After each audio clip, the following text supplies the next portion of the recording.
What's up, everybody? Welcome to another episode of Lucas Live. It is Memorial Day. Welcome to the show. It is Monday. I think it's May 25th. My calendar was wrong the other day. I was on here telling people the wrong date. People was late for their bills and all kinds of stuff was going wrong. It is May 25th. It is Memorial Day. If you have the day off, if you have something fun going on, you may be watching this by replay. If you sleep and you just woke up and you're watching this replay, watch the whole show. We got an amazing show. We have amazing guests. We have a longer show. So you might be cooking out or doing something today. So play the show, listen to it like a podcast, whatever you got to do. But today's show is going to be packed with amazing impact makers in our community. I'm honored that I get to talk to these people. I'm honored that I know these people, and I can just call them and be like, what's up? You want to come on the show? And if you don't know them, you need to know them. If you don't know what their organizations are, you need to know what their organizations are, who they work for, what they do, and learn how you can support. What's up? Jason Lilly is in the chat. What's going on? I appreciate you guys. When you guys come in, say what's up in the chat. We appreciate you guys saying it. I know you might be just rolling over. You don't got to get your kids up. The school year is almost over. How y'all feeling about that out there? Is that good news? Is that bad news? Does that mean your kids is going to be home and you don't really like your kids on the weekends? I don't know what it means, but whatever it is, it's about that time. It's that time of year. There's some great camps and some great stuff and some great opportunities. We're going to talk about that today for your children to be involved in. We want them to get involved and stay involved and be active this summer. Today, our topics, we're talking about, we're going to be talking to Miss Tori. She's up first. She will be talking about her organization, Future Promise. Everybody comes in the studio and asks what I'm going to ask. And I'd be like, I don't really know. We just talking in front of other people. You know what I'm saying? Like if I ran into you in the street, I'd be like, what's up with your thing? And what's going on with that? We're going to talk about it. So that's what that is. We also have the ladies of My Sister's Oil. Two of the 27 people, no, I don't know how many it is, but they, this is like the most lovely group of ladies you ever want to meet. And two of them are here. ZaNita Hill and Jasmine Gardner are in the building, ready to come on live in the second half of our first hour. Then we have my man, Lester Sanders. He is doing so much. He is working with the Young Scholars Program now, but Lester does a lot with youth, has been doing a lot with youth. He also works with us on the Lucas Live Media team, is always here to support us in any way he can. Somebody who I talk to. You got friends who you call just to like sort stuff out in your mind. Lester's one of those people who just says the calmest, coolest stuff. Like it's just this and that and the other. I'd be like, cool. And I hope he solves his own problems like that. I don't know, but he solves mine pretty easily and I appreciate it. So he is here in the building. Then we have my man, Cyrus Ausar. Will be here. He is a burnout coach. He's going to talk to us about burnout. So if any of you guys are feeling burnt out this morning or burnt out a little bit, or you didn't tell nobody and you just holding on and you're like, I'm not sure exactly what I need to do to deal with the things that I'm dealing with, Cyrus will be here to talk to us today about what we're going to do about that. Good morning. Y'all are up and in the chat. What's going on? Y'all was like, we coming to see these guests. We're not going to miss it. What's up? Antoinette is in the chat here live. She is one of those lovely My Sister's Oil team members is in the building. Tiki is here in the building. What's up, Tasha? See, this is what you got to do. See, I didn't understand the secret. You bring people on who got a team of 20 or 30 people. Then you got like 400 people. This is the biggest show I ever had because their whole team came on. That's what it was. I thought I was popular. It wasn't me. It was these 47 people who's on their team. What's up, Miss Kim Brown? Ola is someone's name. I wasn't saying Ola like Spanish hello. But anyway, Ola, thank you for being here in the chat. Aunt Gloria, hello. Good morning. Good morning. I know you're up. You've been up. You stay up. Are you always up? Shantae Metcalf, thank you so much for being here. Vivica, Latrice Taylor Sanders is in the building. What's up? Latrice, welcome to the show. Your husband is here. He been running around helping already. He's a helpful guy. Is he that helpful at home? You don't have to tell us in the chat. You can tell me later because he's helpful, right? Shout out to Junior. Junior just graduated. I love he calls his sons Junior and Junior, even though none of them are really juniors. None of them are really juniors. But Junior and Junior. So Junior 1 just graduated high school. Congratulations to him. Congratulations to all the graduates. Shout out to My Sister's Oil. I meant to reach out to them and be like, send me the stuff with all the graduates because they shout out graduates. Y'all still could? Okay, they're gonna send me some stuff. We're gonna work it out. But I wanted to shout them out on the show. I messed up. What's up, Ron? What's going on? Top of the top, my man. What's up? All right, listen. I'm gonna share the broadcast as well because we are live on Lucas Live Media on Facebook, and I want to share it to Lucas Tyndale. So I'm gonna go ahead and make that happen while you guys make that happen. Let's make sure we share that, man. Another thing, man. Let me say, I'm really excited about season 6 of Lucas Live. I don't know if season 6 is ever going to end. I just think I'm just going to keep going forever. But I want to shout out, we already are getting advertisers and sponsors. It's really funny because I have to tell you guys, I have a funny thing about the word sponsor. Because as a for-profit company, I don't like to go to other businesses and be like, can you just sponsor my little business, please? I'd be like, you want to advertise? Like, there's eyes and there's attention. You need to advertise your business. So will you advertise with us? Sponsor. I want to sponsor these great nonprofits and give to these kids and these programs and all these things that they're doing. It's kind of the same thing. Maybe it's my hang up. Don't mind me. But all right. So here we are on Lucas Live Media. I'm going to share this to my Lucas Tyndale page. And you do the same. You guys make sure you share it to your page. I'm also working on some really cool things. Something I've been wanting to do. I probably said this every season, but I'm going to do it. I really, really, really want to give away money. Anybody else want to give away any money? I really, really, really want to give away money. So for real, like when I grow up, I've been saying this since I was 20. When I grow up, I want to be a philanthropist, right? I'm grown, so I got to hurry up and do it. But my long-term life goal is to give my time, talent, and treasure away, right? So I like just to give things to people or give money away, give things away, right? So, I mean, if people out there listening, don't call me. Y'all like, he said he loved to give. You gonna call me? I'm like, I ain't mean today. But I'm working on a platform where as we get more advertisers, we bring in more advertising dollars. I want to have some fun on the show, do more giveaways, play some games, do some polls, research some different things that we can use to make that happen. So it's coming soon. I promise it's going to happen. It's going to be so much fun. We're going to have a lot of fun. I'm also going to be doing some things to raise some money for some of these nonprofits that I love, some of which were in the building. We're going to do some live streams. I don't know if y'all old enough to know what a telethon is. That's the only word I could think of. That's what it was, where they were like in the studio and I don't even remember what they was doing. I was probably too young. I think they was just on all day. I was like, they still on. Like, it's probably Memorial Day. They probably on right now. I should just do it today. And we're going to raise some money. I don't know, but we're going to start making it happen. Good morning, Tiana. What's up? You guys keep talking in the chat. My hand instantly went up like, my guy want to be a blessing. Tony was like, did he say he wants to give some money away? I'll take some. First, though, people be wanting to, like the electric company be wanting money, and then it's other stuff first. You know what I'm saying? They be wanting money. So I'm going to take care of those first. All right, ladies and gentlemen, we're going to bring to the show our first guest. There's 4 sets of guests on my flyer yesterday. I don't know why they laughing here in the studio. They laughing at me on the thing. It said 4 guests, right? And then y'all looked on there and it was 5 people, right? And I was like, I don't know how to count. As soon as I posted it, you ever post something, as soon as you post it, you be like, that's all wrong, right? It's all misspelled. Look like you ain't past 3rd grade, right? So as soon as I posted, I'm like, there's 5 people on here. Why did I say 4? I meant 4 guest spots. All right. So again, we have Miss Tori Fonts about to come on the stage. Then we have ladies from My Sister's Oil. Then we have my man Lester Sanders. Then we have Cyrus Ausar. It's going to be a busy show. Buckle up. Stay tuned. Share the broadcast. Wake up your family and friends. You see how my voice wasn't quite woke up yet? Wake up your family and friends to make sure they can be here. Ladies and gentlemen, I'd like to welcome to the show my wonderful guest, Miss Tori Fonts. How are you this morning? I'm good. How are you? I'm great. Tori, first and foremost, I heard this morning that you had an event recently that was incredible. The people who were there, I know a few people who were there. They're here now too. And they said that your night at the races was something that nobody should have missed, and I missed it. So as we get started, we got to make sure we talk about that. But tell everybody who you are and what your organization is. My name is Tori Fonts. My organization is called Future Promise, where we serve at-risk youth, a 3-phase program. Phase 1 is a summer transitional program, summer camp. Phase 2 is to develop group homes for at-risk youth.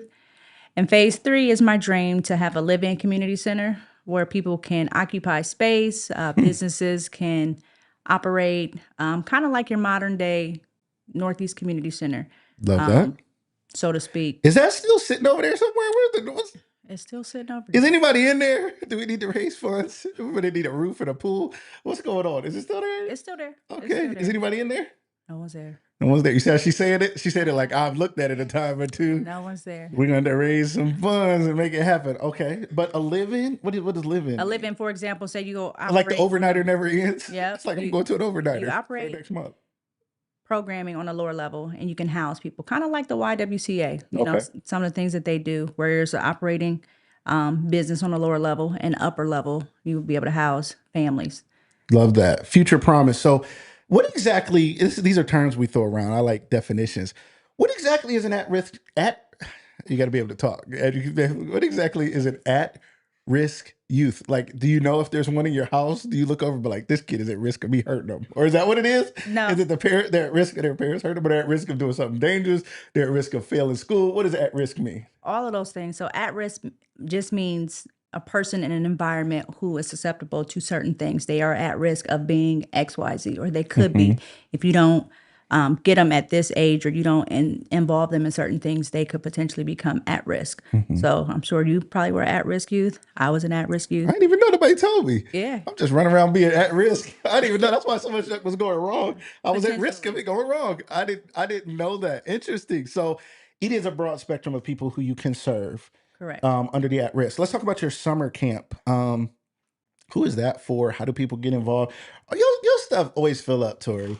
Your stuff is so good that if you don't sign up for summer camp last summer, it's hard to get in to Tori's summer camp, which is a good problem. So is there still space? What's up with summer camp? What's this year looking like? Yeah, summer camp starts June 8th.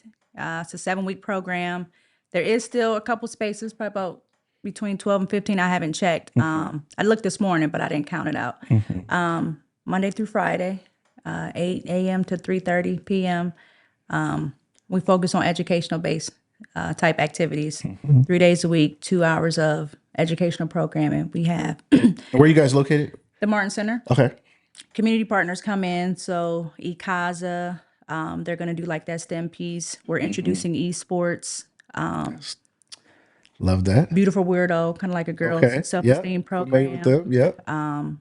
Lava Athletics, where they come in and, get the kids energized. We have a behavioral health piece as well, on-site behavioral health counselors. So we have a lot of stuff going on. We hire high school students, so we're fully staffed. A lot going on. We Love have that. 75 spots. That's a big program. It's a big program. That's a lot of kids. Yeah, we cap it at 75. Okay. Just so that it is manageable for the building size and all of that. But yeah, we got about 15 spots left. So what does it cost to a family who they hear you say there's 15 spots left? They got some kids running around. It's, mom, dad, grandma, grandpa. Somebody got the kids in the summer and they like, man, these kids got to get up out of here. And they are at risk of kicking them up out of here, right? So how do they get involved and what is the cost, or how does that break down? Well, they can get involved through our website. They can sign up. They can register, pay all through the website. The cost is $200 per the whole camper. summer? Whole summer. That's 7 weeks. incredible. Yep. You know how much daycare costs? I do. I don't know. To be honest, I was in daycare a long time ago and it was expensive then. A lot of families got assistance, but it was expensive. It was expensive with assistance, seemed like. And I know it's gone crazy. I mean, they talk about the cost of daycare like a house, right? And I hear some people in here testifying. Like, yes, it is. It's like crazy, crazy expensive. So $200. How in the world does that work? You have partners, you got grants, you got loans. They eating one sandwich a day. I mean, what's up? Like, it's like bread and water. What's going on? We definitely have partners. We're grant funded. City of Canton, United Way, Sisters of Charity. No, excuse me. Start Community Foundation, the Christ Foundation, Starkmar. So we have a lot of support to be able to, operate the program. And I'm sorry, I forgot anybody. I didn't know he was going to ask They're gonna be that. out there mad. They're gonna be out there like, we gave her all our money. So we have some funding, and then families, they pay a portion as well to kind of offset the cost. SARTA provides us transportation. Shout out to Sarda. Yeah, SARTA provides us SARTA. transportation. Excuse me. Yes. For our field trips. Let me say this real quick for everybody who didn't vote yes for issue 4. Right. Let me just stare at you for a minute. Shame. Issue 4, and it will be back on the ballot. It may not be issue 4. It should be issue something else. Don't go in there getting confused. But it's so important. And we don't know it. And most people, again, if it's not a need, it's foolish to think if it's not a need I have, it's not a need I support. Right? Like, what a short-sighted, small-minded thought that because I personally don't need it, I'm not going to support it, especially something as simple as public transit. So ladies and gentlemen out there who did not vote yes for issue 4, as that comes back on the ballot, this is my personal opinion, and I'm assuming yours, you have a camp, and it is a part, talk to us about that. You said it's a part of helping transportation. Correct. So SARTA provides us transportation. Every Tuesday we go swimming at the natatorium. So they're going to pick us up from our location. Well, actually, they're going to pick us up from a new location. We're going to be doing the Lit on the Lawn program at Patrick.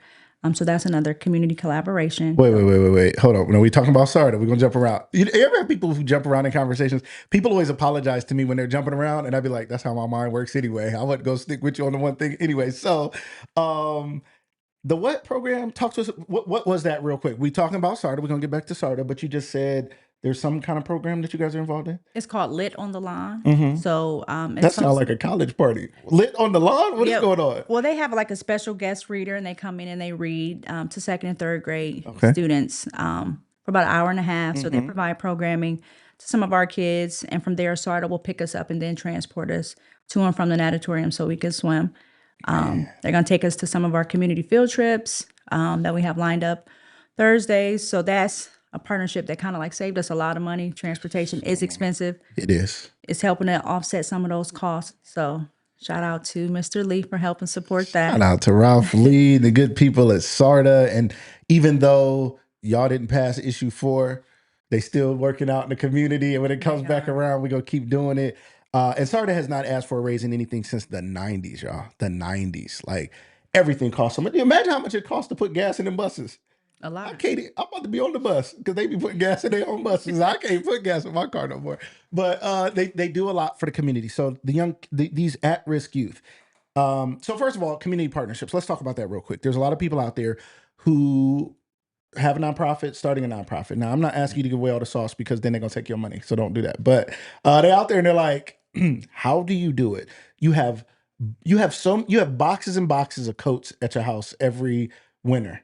And we'd be like, my kids can't keep up with one glove, and she got 42 coats at her house. Like, how did she get it? Your summer program, $200, and then you named multiple organizations that are involved. SARTA doing transportation, the auditorium.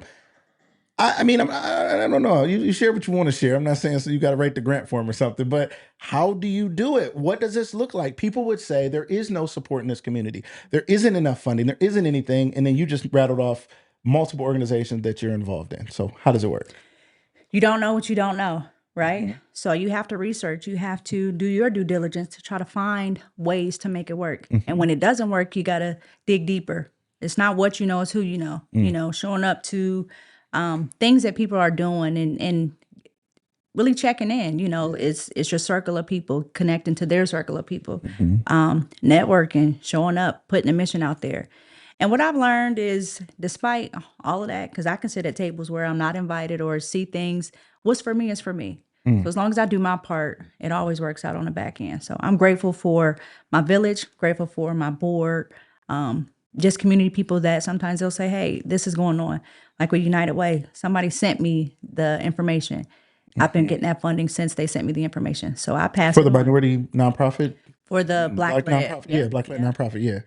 Christ Foundation, somebody told me about that. And I'm always shooting ZaNita stuff like, hey, make sure you apply for this. Yeah. This is coming up. Starkmar. All those things. I see it on social media and people shoot their shot, you know. They can only say no. Yeah. And I feel like the program is worthy enough for a second shot. And all I need is just that one shot. Because if I talk to you, I tell you about what it is I'm doing or, you know, show my track record. You'll be like, okay, how can I get involved? What's next? So I just try to connect the dots, connect the community, and keep it going. You know what I mean? I love that. I love that. So a lot of people have things for youth. Okay, so somebody could say, yeah, but there's so many things for youth. Everybody has a thing for youth. What makes your thing different, special, worth funding? What is it?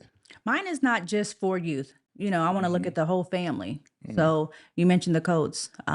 It's through the governor's office, Operation Warm. People want to fill certain needs. You just have to reach out to it. We don't just want to serve the kid. And what's unique about us is it's the whole family aspect, from the baby being with the parent when they're dropping a kid off at camp. That's something for them to look forward to. You know, we do the tutoring. We're in school doing in-school programming. So just getting the word out. We're just trying to fill a void, whether it's a food desert by providing brown bag lunches to the community, or homeless. We're doing a toy drive, dropping toys off at the YWCA. Just whatever it is we're doing, we're not just focusing on the youth. We're looking at the entire family. How can we be of service? How can we fulfill that need? Because it's not the kid. The kid is a product of what they are. So whether it's financial literacy, again, you don't know what you don't know. So if you're not able to teach it, you're not able to receive it. So we want to look at everybody in that household. How can we really serve this entire family and move them forward? That's my thought. That's a great thought. You know what I mean? Because you're right. We do a lot of fixing children who can't fix the issues that they come from. So it's like, I gave you lunch, but nobody at your house knows how to manage finance enough to make sure you have food tomorrow, or how to cook, or how to do whatever. Right. So to get into the bigger issues, I think is really smart. Now, let's say what's up to some people in the chat. Let's see. I mean, people on here yelling your name and stuff, so I don't want to leave them out. We said what's up to some people earlier. Good morning, good morning, good morning. Tiana, good morning. Tony, what's up, my man? Tasha saying hey in the chat. This is another who these names. See, y'all gotta go It's by. done that. Oh, that name. Okay, I'm like DDLO Leathers. Okay, what's up? What's up? See, your YouTube name be something crazy. It'd be something you done made up. It's like your email from third grade. You don't even know what you said your name was. What's up, Marcus Bentley, my man? He said Tori Wonder Woman. She's upstream and downstream in the youth criminal justice system. We got to talk about that. If you're part of the criminal justice system, she's in the criminal justice system. We're going to talk about that in just a second. Miss Judy Fletcher Williams, what's up? Good morning. Thank you so much for being here. We're looking at our screens, by the way. We ain't looking at y'all's because we're trying to see y'all names in the chat. Stephanie, what's up? Thank you for being here. Tammy throwing hearts in the chat. Kim said, camp is expensive. Future Promise Summer Camp is well-rounded and provides a valuable summer transition to keep at-risk students active in reading, science, and math. It helps with learning loss. Is she Okay, on Kim. your board? She need to Is she on your board? No, that's my cousin. I text her the middle of the night, Kim, I got this going on. So thank you, Kim. Now, You're Kim. spot on. I was like, what in the chat GPT? She just threw that in there. That was good, Kim. I need you to do some advertising for my stuff. What's up? What's up? ZaNita is in the chat and in the building. Let's go. That's what I'm talking about. Active in both places. Let's go. Tiana, hello, hello. Coach G, what's up, my man? If it ain't live, it ain't live. It ain't Lucas live. Proud of you, cousin. Is that your cousin? That's Coach my G? cousin. That's my dude, man. Coach G, I got to get you in the studio. That's my guy. Carlton, Tori wins because she's not afraid of people saying no. At a point, you have to eat the no like vitamins. What God has for you will find you, Carlton. Drop that knowledge. That is, and I ain't even put your comment up. I'm up here reading it. I ain't put it on the screen, Carlton. Great knowledge, great point. And that's business, that's nonprofit, that's life. Our fear of no's. It's funny because transparent moment. I think I'm getting worse at no's the older I get. I used to love no's. I used to be like, I used to think it takes like 99 no's to get one yes. That was my business philosophy. So I would go at everything like, cool, thank you for the no. Really, because I'm like 98, 99, yes, right? I'd be like, cool, cool, cool. The older I get, the harder I work. I'd be like, you said no? Do you know what I put into doing it? So I got to work on my nose again. Transparent moment. If anybody else is struggling with nose, we're going to work on it, Carlton. I appreciated that. I needed to hear that because I'd be looking at people like, why would you say no? What are you talking about? What are you talking about? Everybody, thank you so much for your comments. Paris, what's up? What's up? What's up, my man? Thank you for jumping in here. Y'all keep commenting, talking to chat, talk to each other, talk to us. And share this broadcast. If you haven't shared it yet, we have amazing guests. Don't forget, we got Tori. She's here right now. We got the ladies of My Sister's Oil, 2 of the 27, here in the building. We got Lester Sanders is in the building. Gonna talk to us more about youth. A lot of these people all have some touch to youth. Then we have Cyrus Ausar who's gonna talk to us about burnout. We are on for 2 hours this morning. Don't go nowhere. I know y'all was like 2 hours. I gotta go. And some of y'all, look, I know what some of y'all is doing because I realized I did this before. I never thought about the fact that you could like kind of watch a live but not tap all the way in. You just kind of lurking outside the door. You don't want to push the button and somebody see you in here. And then you like, I don't want to be, it's like church. You don't want to come in and then leave. You better get in here. You can leave. Ain't nobody gonna know. Nobody care. Just come and say what's up. Hit a heart, hit the share, hit the like. It helps spread it, right? Yeah. And then also to our, like you have people who are sponsoring, giving grants and things. Well, we have advertising partners. So as we grow our advertising base, we want to show them people are watching, people care, people are active and interacting. Even if you can only tap in for 1 minute, tap in for that minute and say what's up. Then when we share the clips, check out the clips, like the clips, share the clips, right? And I got to shout out ZaNita's in the building. ZaNita is so good at that. I always like just a great supporter. She should have one of those awards. I don't know if y'all ever get these on Facebook. I be getting stuff. It'd be like, you're the top fan of the Breakfast Club. I'd be like, no way am I the top fan of the Breakfast Club. I mean, I looked at 6 clips, not 36. But anyway, every day it's telling me I'm the top fan of somebody. I'd be like, I don't even know them. Like, what are you talking about? But become a top fan because you're so interactive and engaged with us. I want to shout out a couple new sponsors who we have advertiser sponsors we have.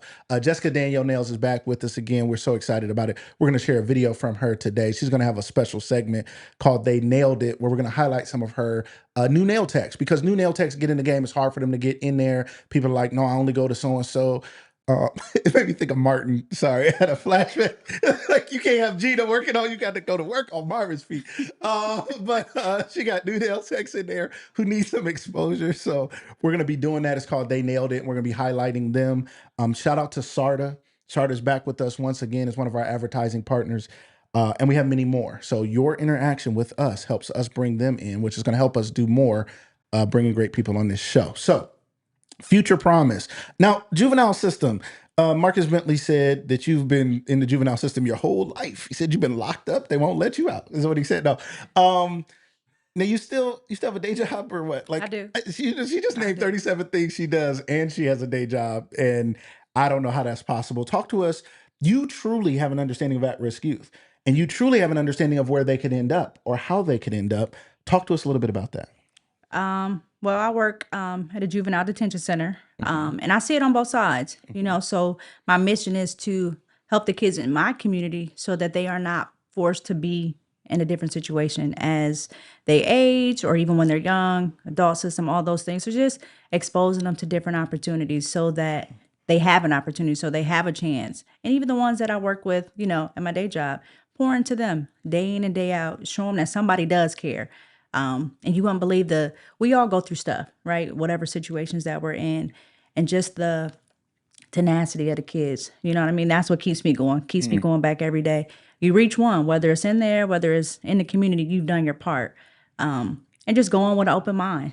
The kids that I work with show me so much as an adult, that I may miss, and I try to be as active as I can within my community based off the things that I learn from the kids that I serve at work. So I do have a day job. It keeps me busy, keeps me inspired. It pushes me because I want to show them all the things that I do in the community, that these things are available to you in your own community. Take advantage. And if they're not exposed to certain things, they might not know. So I'm doing what I'm doing at work with the same thing I'm doing in the community. I just do it 24 hours. I see, right? 16 hours. I won't say 24. 16 hours. That sounds like an entrepreneur. I be like, I think I'm always working, but working to make an impact really matters. Future Promise. Why are you called Future Promise? What does that mean? Because I want to make sure that we are doing our best to promise the youth a successful future, doing everything that we can to set the kids up for success. That's amazing. That's amazing. So many people out here right now are thinking, every generation says this. Every generation thinks the generation after them is lost. They'd be like, we toast. Like, if they run in the world in a minute, it's over, right? And our parents or grandparents, they were like, that generation, somebody had TV, somebody had video games, somebody had cell phones. I guess the next generation will be like, they got AI, they don't know anything, which is very possible because information will be so readily available. We thought we lived in the information age. At least we was kind of Googling it and had to look through a couple things. Now it's like literally at your fingertips, literally. What is your hope for the future of our youth? What do you see as far as what is coming, like that we should look at and think there is hope for the future of our youth because they do have tenacity, they do have something. What are you saying? My hope for the future is that we find more leaders. We find more people, like us who are doing these things in the community to pour into the kids. We got to show them, they're getting all their stuff from social media, entertainment, not realizing those things are a facade. Got to get them involved and keep them involved. My hope is that somebody gets it and makes a difference. And don't be afraid to step away from the crowd. Everybody's doing what the trend is, the AI stuff or just don't talk too much about AI, TikToks. but go ahead. Nothing I about love AI. AI And is good. ZaNita's AI is her boyfriend. Or BFF, something. I don't know what she said. AI is good. It is her boyfriend. Okay, her AI. it's She a calls. good She tool has a for name and sure. everything. Right. It's a good tool for sure, but just stepping aside, not following a crowd, wanting to do something different, be different, taking their time, everything. We all want instant gratification, and learning something other than what you see, taking the time to look. And I tell my son all the time, just look it up. Don't ask me first. Come to me with the result. Yes. Not just looking for an instant quick fix. Just taking your time, trying something that you've never done before, staying committed, not looking for the next fix or how can I get over. just being a genuine person, instilling values and morals. That's my hope. And not just for kids, adults, Yeah. households, families, the whole nine yards, just being a good person. Right. I love it. I love it. There is hope for the future if we do it and we build it. One last question. This is probably a little bit.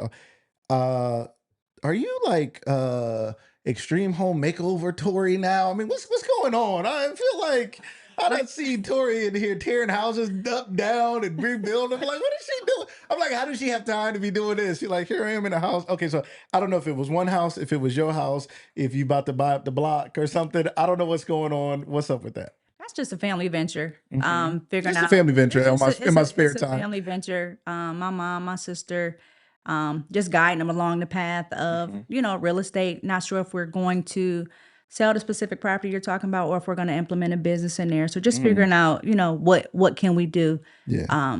So yeah, Candy Real Estate Group. Shout out to Candy Real Shout Estate out to Group. Candy Moving Real forward. Estate Group. See, people don't know what they don't know, like you Yeah. said. So somebody out there that's never heard that, didn't know that, and that may be something that may impact their life someday. Yeah. Love that. Tori, Future Promise, thank you so much for being here. Thank you for being our first guest, too. It's a long marathon day, and you had to get in the hot seat first and share That's with fine. us. That's fine. But I always appreciate your willingness to come on and share, and what you're doing in the community really matters. And I think more people need to know. If you guys have not heard of Tori, don't know Tori, many of you on here know her and love her and all of that, but somebody you know doesn't know. So share this with somebody, tell somebody about it. When the clips come out, share those clips, tag somebody and say, this is somebody you need to know. How can people get a hold of you before you go? Social media, my name, Tori Fonts. Website, www.yourfuturepromise.org. Still some spaces left to register. You can check in on the website to see what we're doing within the community, special events, things that are coming up. I don't know my Instagram handle. I don't use it all like that, but that's my personal information. As far as Future Promise, email future_promise@icloud.com.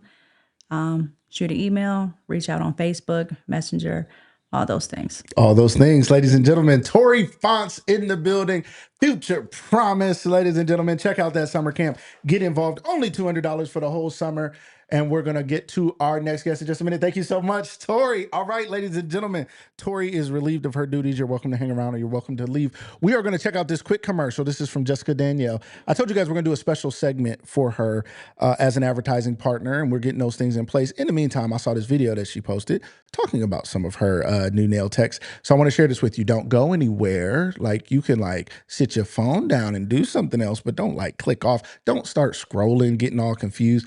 We have the ladies of My Sister's Oil, Mrs. ZaNita Hill and Jasmine Gardner, are getting ready for their photo op. I see Jasmine over there combing her hair with her fingers, and she don't know that my peripherals is good. My peripherals is good. I see over there getting ready for a photo op. We'll be back in just a second. Stay right there. So this comment is from the last video that I just posted talking about how to get a $25 pedicure with one of our trainees that includes gel polish. So in order to do that, you would go to our website, which I will put it in the comments for the link, and you would book with a trainee. You know it's a trainee because it has their name and then it has dash trainee right next to it. So that's how you know that they're a trainee. And then you would book the express pedicure to get the $25 pedicure. They also have other pedicures that are at lower prices because they are learning how to do those too. But to get the $25 express pedicure, that's what you would want to book, is the express pedicure. And we're at NC Nail Lounge, located in North Canton on South Main Street. But I will put the address and the booking link in the comments of this video. So this comment is from the last video that I just posted talking about how to get a $25 pedicure with one of our trainees that includes gel polish. So in order to do that, you would go to our website, which I will put it in the comments for the link, and you would book with a trainee. You know it's a trainee because it has their name and then it has dash trainee right next to it. So that's how you know that they're a trainee. And then you would book the express pedicure to get the $25 pedicure. They also have other pedicures that are at lower prices because they are learning how to do those too. But to get the $25 express pedicure, that's what you would want to book, is the express pedicure. And we're at NC Nail Lounge, located in North Canton on South Main Street. But I will put the address and the booking link in the comments of. All right, ladies and gentlemen, welcome back to the show. I'm over here pushing cameras around. Don't mind me trying to get to the right scene. There we go. It's me, and it's the ladies of My Sister's Oil, the lovely Miss ZaNita Hill and Jasmine. Um, Cyrus is here, so let's just gonna go grab him. He's at the front door. He might have texted me 27 minutes ago. I don't know. What's up, ladies? How y'all doing? Hey. What's up? What's up? I was gonna let y'all see yourselves. I'm supposed to have this monitor turned on. Yeah. I'd be lying. I'd be lying to the guests. They so nice. No, they ain't gonna be mad at me. Maybe we'll fix that in a minute. So, um, my, you guys have been on the show before. Yes. I'm fans of yours. And so I'm glad you guys are here. I actually, at my last studio, although I don't have it anymore, I bought a couch with like 16 seats because I wanted to make sure y'all could all be there. That was right. Literally in my head when I got it, I was like, I gotta be able to have them all here. So I better have. We still got space. We still working it out. Right. And then y'all came to represent today. So I'm gonna need Yes. y'all to sit up closer to y'all mics because I feel like y'all trying to hide from y'all mics. And good morning. So ZaNita, what's up? How you doing today? I'm good. I Good. cannot complain at all. Feeling good, excited, Jasmine? How you feeling? So excited. Very well, very well. Very well. Really, really excited. All right. My Sister's Oil. For people out there who don't know what My Sister's Oil is, let them know in the chat. Somebody's watching and they're like, I've never heard of it, or I've heard of it, but I have no idea who they are and what they do. They could just be models walking around, just smiling, or they could have an organization behind them. So tell the people out there what you guys do. So, My Sister's Oil, we were created to stand in the gap. We started with 8 of us in a group chat. We just started with the group chat, just helping each other. If we needed something, we would stand in for each other until God put it on our heart to expand that. He blessed us, and the oil is not oil for your scalp. It's not for your knees, wait a your minute. elbows. That sounds like something I would have said. It's the overflow. The oil is the overflow. So, and so that's what we do. We stand in the gap for other organizations. Strong Family Wellness is one of our favorites that if anyone doesn't know, I'm going to start hyping them up. Uh-oh. But if anyone doesn't know, they have an amazing event every year. We love standing in for them. Bigger organizations, they might need us to just come be bodies, and we do that. We have people that reach out to us that may be in need, and we do what we can. We might have a coffee Friday, and we say we need $725 for this person to keep a utility on or to get it cut back on. And the community rallies together. We might have to go in our purse a little bit, but usually the community stands in with us to help raise that $724. So we are, like you said, a nonprofit. So we don't have millions of dollars, so we can't help everyone. But God will bring to us who we can help sometimes, and that's what we do. I love what you guys do. Last time you guys were here, I have to throw this term out here because I remember I never heard of this term before. And the term was period poverty. You knew what I was going to say, right? Because I was like, what? They just can't wait to throw out big words. Some people's going through period poverty. I'm like, oh, it's another poverty? I thought I went through all the poverties. I don't think I went through the period poverty though, personally. But you guys also have done things to help young people in that arena. Jasmine, what is that about? So we have hygiene bins within the school system in our community. So McKinley High School, Canton College Prep, All the middle schools. all the middle schools. And what this hygiene bin consists of are things that our students need on a daily that they may not have access to in their home. It could be about the type of product it is. So there's things for women who are having their monthly, different options for those. There's toothbrushes, toothpaste, deodorant, things for our young ladies with, coming to school with hair troubles, don't want to take, scarves or bonnets off. They have access to these things so that they are feeling confident and comfortable going to school, and that they're not staying home and missing out on school because they don't have access to the proper things to keep up with their hygiene.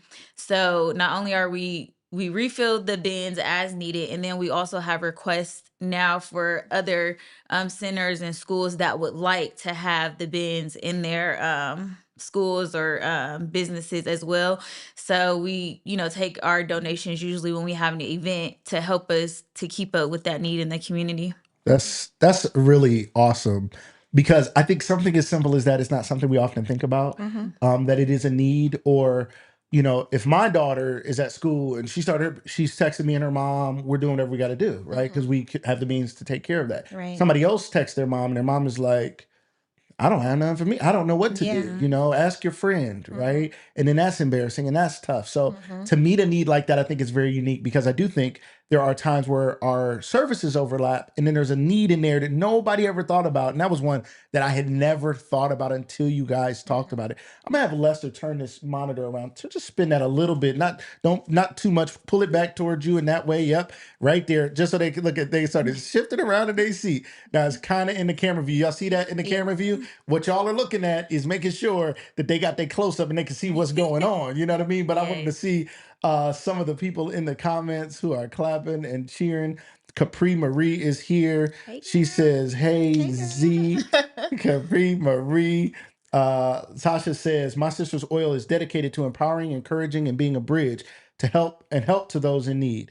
We do this by providing spiritual, financial, and community resources through the ministry of sistering." I love that ministry. Because I also wanted to add too, like someone might say like, oh, well, the kids have the nurse's office in the school to be able to provide the things that they need on a daily, but there's no flexibility with the things that you grab for the nurse's office. So yes, they What have do you mean by that? What is it? Yes, they have the pads for the young girls who may be starting their cycle, but they have just this one standard type of pad. It's The called girls, the pad. It says pad. It really does. Okay. it's bulky, it's thick, and you gotta think It's like like that gas station toilet paper. It's like, man, don't be at the gas station. The goal is to cater to the young ladies in the different capacities. So we need the slim fit, we need the thin, we need regular. You know what I'm saying? You gotta have those different things so that they are feeling comfortable and they're not like, I don't want that. I don't want what they have that they're offering. I And don't want the they, super duper duper. the school and the government, the state, they're not offering them nothing else. Yeah. Fascinating. And we even do edge gel, edge brushes. Yeah, Yes. toothbrushes. Man. The little, Okay. I can like, and they might be using our toothbrushes for for edge edge brushes. We don't know. guys go to a girl's But house. that's You're like, what is it? Her teeth must have been black yesterday because she's been brushing her teeth. So But all of those things, even leggings, underwear, socks, all of those things, because there may be a girl that has an accident or, she comes on and is not aware, so she needs a pair of leggings. So we've provided all of those things. We've gotten a lot of donations, but again, we're community based. So we work off of donations, we work off of grants and all of those things. I love that. What a cool thing it might be to, and I don't know if anybody does this, but when we go buy our young lady stuff, or when somebody's buying something for themselves, to buy something for you guys to give back. Is that an opportunity people have to do that? I mean, you wouldn't say no if somebody walk up to you. That's an excellent idea. That's an amazing idea. Like a buy one, give one. Exactly. Buy it and then buy another pack for somebody That else. would be good if we could work with some of the stores and they could do that. Yeah. Right. The Like, proceeds just go to my sister's oil. But we also have an Amazon wish list. Okay. So that's always available. We Never probably knew need that. to Okay, update now it. slow down. Now we got to talk about that. And shout out to my man Marcus Bentley, said he learned something new. See, he didn't know about period poverty. He didn't know. He would have been helping people out. Marcus rescued some kids from a school one day. Marcus, there was something outside of a school. He saved a bunch of kids. It's a funny story. That was a good time. He saved some kids. If you guys didn't see it, he was a superhero. One random day, he was kicking stuff down the street to save the kids. And Tasha said, "Them boys need deodorant, man. Yes. Them boys be in there just unfresh. Right. Yes. They be in there smelling like locker room in the classroom." So, so you said. What was the last thing you were talking about? The Amazon wish list. Amazon wish list. Yes. Somebody If need one to of help the guys host. from My Sister's Oil can put that in the comments, our The wish list. yes. The That wish would be list, great. yeah. Yeah. So so I've heard of like wedding registries, baby registries, and back in the day, people used to go in the store and scan. I'm old enough to remember that. Yeah. Now they get, you remember that? Okay, Jasmine? I know, I was like, Right. try not to sound old. But like, they used to do this thing. So now you got Amazon wish list, which is a cool thing. But it's not, I wouldn't say an Amazon wish list is something people are using every day, right? Like, Right. I'm just wishing on a Tuesday for some stuff. So I send it Mm-hmm. out to everybody. But you guys have used that as a way for people to give back. Absolutely. What is that like? How does that work? I mean, we just went in and built the list, just like a baby registry of all the things that we put in our bins. Yeah. You can go in and you can just pick it, check out, and it comes right to Yeah. us. And we put that in our inventory to stock our bins. That's Easy peasy. So you don't amazing. have to guess what we need. Everything Try to that find we us in the need, community is or on an there. event. It's readily available, and everybody's so tech savvy for the most part these days. They want the convenience of sitting at home or out in the store, and they can immediately Yeah. look us up Just and make shop. it happen. I think that's incredible. I think it's something I'd love to, you guys have to remind me, I'd love to highlight that on the show more often and just say, today might be the day, and I think there's a lot of people who are looking for something to give to, right? Because people have different feelings about giving, tithing, churches, bigger organizations like the Red Cross and things. And they're like, I don't know. I don't know where the money's going. Or I've been given to the same organization my whole life, or even the same church my whole life. And I don't think it was Steve Harvey. He's like, they ain't put a doorknob on the place, right? Nothing's changed. And so people are looking to say, I know I'm giving it to something that is, I'm going to see something happen from it. And you guys are that organization. The wish list is here in the chat. All you got to do is go to www.amazon.hz/ws/ls/3razabcdefg. If you're in the chat on Facebook, you can click that, save that, take a picture of that. We'll make sure we put that out there for you guys to check out. And we hope you guys check out and actually do something with that, right? So make that happen. Kim said we used to call it humming when kids don't smell fresh. Man, it was humming. Humming. Because congratulations. Yeah. So those are some things. What else? What else do you guys do that people may not know? Because you guys work, you guys have lives, you got stuff going on. And so, but there's things that you're doing that people just don't know are going on. What else is happening with my sister? Aside that, which is a big part, shout out to Tawan. She's a big part of restocking bins because she's a business owner and she has more flexibility with work. But shout out to Tawan. Love that. Shout out to her. One of the 8. One of the No, the 23. I It's didn't know. 23. No, the 23. It was like, man, Joe and Catherine just keep having kids. Bill, I thought it was like the Jacksons. It was a lot of them. Okay, 8. One of the 8. But yeah, so that, that's big to stay up on that and just, but like you said, we work, but all of us have careers in school doing different things. But one of our baby is our mental health awareness walk. I think that's like the highlight of our year. And because of the stigma behind mental health, and it's good that Cyrus is on here today. Yeah. Because he's definitely a champion for mental health. Yes. But so many of us, or our community, is just so stigmatized by mental health. So we found that, and we are based in the word. We start every meeting with prayer. We end every meeting with prayer. Not to say we don't cuss a little bit on the in between. Wait a minute. However, I'm sick of all these. Lord help us. and that's the thing. That's the thing. And I'm acting like I'm getting all over the place. That's the thing, and that's why I love us, is because we are based, this was given to us by God. Right. Absolutely. But we are still not perfect women by any means, and we've never claimed to be, but I think that's what makes us more relatable than some of these big organizations where you're like, okay, no, this is like Sister Mary Clarence. We are not that. However, we do fear God, and we do know the word, but again, the stigmatism of mental health was given to us. Like, God was like, okay, this is what y'all gonna talk to, what y'all gonna speak to. So we have our walk every year, which is coming up. And that's big for us. That's really, really big for us. And the community being involved in that is even more big. So we want everyone to come out and be a part of that, but we want everyone to see what resources are available to everyone. Like, and again, with Strong Family Wellness, they have this amazing health fair, and there's so many different organizations there that even when I walked around and talked to people that I didn't even know existed, and I've been in different rooms, like Tori said, you go to different places and you meet different people, but there's always a smaller organization that you're not aware of, or a smaller, clinician group that you're not aware of. Right.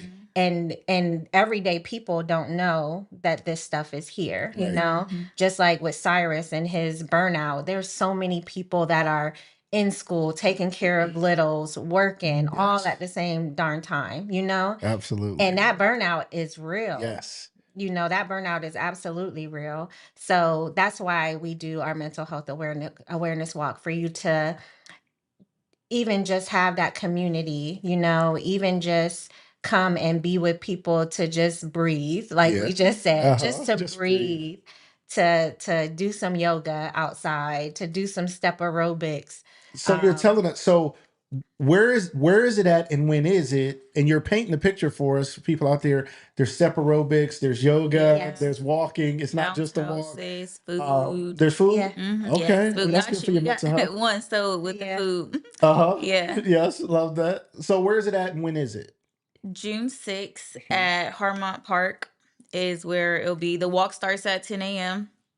So again, there'll be food, snacks, beverages, bounce houses for the kids, snow cones. There will be yoga, face painting, a lot of physical activity to also, so that we're mindful of, to move your body and to do those things, and also showing where you're able to do these physical activities outside of the walk, and just encouraging movement. So we'll do raffles. So you'll get tickets or things every time you finish a lap on the track. So encouraging people to keep walking. It's kid friendly. It's not just for women. It's for men, your sons, your grandfather. It's for everyone to come out and enjoy what we have to offer for the information. I love that you guys do that. I love that you're committed to doing it. This is year what? 4, 5, 6? 6. 6. See, that's amazing that you guys are on year 6 of this, doing the mental health walk. Shout out to some people in the chat. Y'all stop talking. Listen, I'm just saying, we love when y'all. We love when y'all in the chat. We love when y'all commenting, talking, whatever, like amen and whatever. That helps the show. That's good for our people. It shows they got a screen. Y'all see, we got this screen right in front of them so they can see if they can see. I don't know if it's too far away. Now somebody said, don't forget to donate to those boxes. Somebody in your team, I saw it earlier. Anyway, I like that point that they said. Tiki said, yes, please ask us how to sponsor a bin, right? How can you sponsor a bin inside of a school? Wouldn't that be cool? Maybe you can sponsor it for a week, a month, a year, who knows? But whatever you could do what you can. It matters. Every little bit matters. And I think sometimes when it comes to giving, people are thinking, I don't have that much to give. Oh, yeah. The McKinley cheerleaders reached out to me recently, and somebody from there, and they said $20 to put your logo on the back of a t-shirt. I was like, sure. Yeah. That's good for a business. Yes. Right? Yeah. And $20, sure. Like, I just dropped $20. I can't even get gas for $20. Who else is on here? Shahidra says, my faves, I love y'all real bad. Oh, she love y'all. She shouted out your organization 32 times. I hope you was in here, Shahidra. Shout out to the Strong Family Wellness Foundation. Is that the name of y'all's foundation? Because we have the Strong Family Wellness Weekend, and that's what we remember the most. But Zach said, you cussing, he telling grandma. Organization. He'll be the first at the walk. Shout out to them. Shout out to Special Occasions. He's always the first one there. Yeah. He really is. He is. Bringing donuts or something. Yes. And that man is big. He is. Yes. And he be hurting from the night before. I know. Right. And yes. That's my cousin brother, yes. Your cousin brother, him and his beautiful wife will be on the show next week, I believe, or the weekend coming up in June. They will be on the show, share their story. Amazing. Shout out to Special Occasions. People are really happy. Shout out to Tina Stevens. I know she's headed out of state. So many others are celebrating. You guys have celebrated birthdays and other things there. People are really having special occasions and special occasions. It's actually happening. So I love what they're doing. Love them. Let's see what else we got. Our annual mental health. Fierce by Russ, Strong Family Wellness, NAMI, Closet of Gyra, Dr. Jerome West, June 6, 2026 at 10 a.m. Hallmark Park. So those are some of the people that will be there? Yes. Correct. What she's Yes. telling us. Nami Yeah. is an amazing big- Molly with Nami. Yeah. Yeah. Molly we love Molly with Nami. We love Nami. Always such a Yes. big help for us. Mhm. Closet of Gyra. Okay, Yes. listen. Closet of Gyra is from Third Street Church. Mhm. Well, she's her own organization, but shout out to Closet of Gyra, where they have donations that come in to the church. And to her clothes, shoes. They had electric toothbrushes, all kinds of things. We need people to come out and get these items, Yes. diapers, all kinds Yeah. of things. Mhm. But she always has a beautiful setup for everyone. That's why it's important for the community to come out, because there's something for everyone, Everybody. literally. I love that. Love what they're doing there. I think Lester's related. Are you related to the House of Gyra people? Yes, thank you. Latoya 'Cause my Tarver. mind. See, Thank you so much. Lester's in Latoya the building. Tarver, yes. Latoya Tarver. They was like, you know the House of Gyra lady. Y'all know who she is. Y'all know who it is. Yes, Latoya Tarver. Shout out to her and what she's doing. Rachel Pettis, what's up? What's up? She says she's coming to the walk this year. Yes. Don't miss it. MSO has been a blessing to me personally. Tiana said, Oh, awesome. I love that. I mean, it really matters. Paul from Akron on here too. What's up? Mr. Young Golden is on here. Come down to Harmont Park on June 6th for the Mental Health and Wellness Walk. I don't know if I made that. Mental Health and Wellness Walk brought to you It's by hard. my Sister's Oil. Make sure you guys check it out. What's up? I appreciate all of you guys continuing in the comments. Queen by 5. Queen by 5, king by none. All That's right. that's my cousin Brittany. Hey, girl. Okay. Nope, that's not her name. Brittany. She's legally changing her name to Queen by 5, king by none. Love it, love it, love it. Another big shout out, Terrence, of course, Mr. Terrence. Last year, he brought kids from camp last year, which was exactly who we needed and who we wanted to be there. Yeah. And there were so many kids that were walking, Yeah. that went and talked to Marcus. Marcus talked to the kids for a while just about different mental health aspects. We have a Lily is Lily. always showing Okay. up. Lily with, always shows up with us. We have a prayer table, Yes. you know. Oh. So Lily's Imagine We know me. Lily. Lily's Imagine me. child care center. Yes, Yeah. and the prayer table was overflowing With kids. with kids. Wow. With kids stopping for prayer. So in fact that the first lady from Burning Bush, she was standing there, Burning Bush in Akron Church. She was standing there. I had to like tap her in, like, can you please help her? Wow. And she was like, she was like itching She was ready to go. to get over there, but she didn't want to overstep. Yes. But that was like the most emotional part for me, to see all of those kids going up for prayer. Yeah. And and a big thing is, one of the things is, we'll say people, I'm gonna pray for you. I'm gonna pray for you. But I heard a podcast where a pastor was saying he had one of his members of his church came in and they said, Pastor, will you pray for me? I'm feeling suicidal. And he said, I'm absolutely going to pray for you, but I'm also going to get you a doctor. So that's where we have, there's a line, you know what I mean? Where we think that, no, prayer is one thing. And then no, God blessed us with these doctors and these clinicians. He put these people through this. That was their blessing, to become a doctor and to become a clinician. And that was their calling. So I need this with that, this in conjunction with, it's a partnership. And because you mentioned suicide, ZaNita, so last year at our walk, we had a table.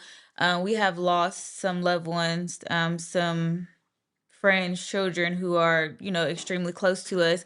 So we had their pictures on the table, and we had sticky notes for anyone to leave a note of something you would tell someone who was feeling suicidal, or someone who was feeling down, or how could you encourage or uplift someone. And it was like we ran out of space for the notes and the things, because everyone that was there, it was heartfelt. Everyone could resonate in some way with it, to leave something that you would share with someone, for them to not give up, to keep going, and for them to turn away from what they felt like they were battling or thinking, or to help them in that moment. So that was something that We didn't do our first year, but absolutely we'll be there every year now. Yeah. That was a big hit too. Yeah. I love the evolution. We had so many emotional moments. No, talk about it. Talk about it. That's how we get people to come on out. And I think we were emotional, period, because we had just suffered another. Yes. Yeah. So We had just suffered another big loss. So, Yeah. and stuff is hard. Yes. Stuff is Talk so about hard. it. So I think that's why even more so it's like, yeah, we got to do this. We got to keep it going because we have each other. Like we have a trauma bond. Yeah, all right. Right. You know, but everyone doesn't have that group and Right. that, Support system.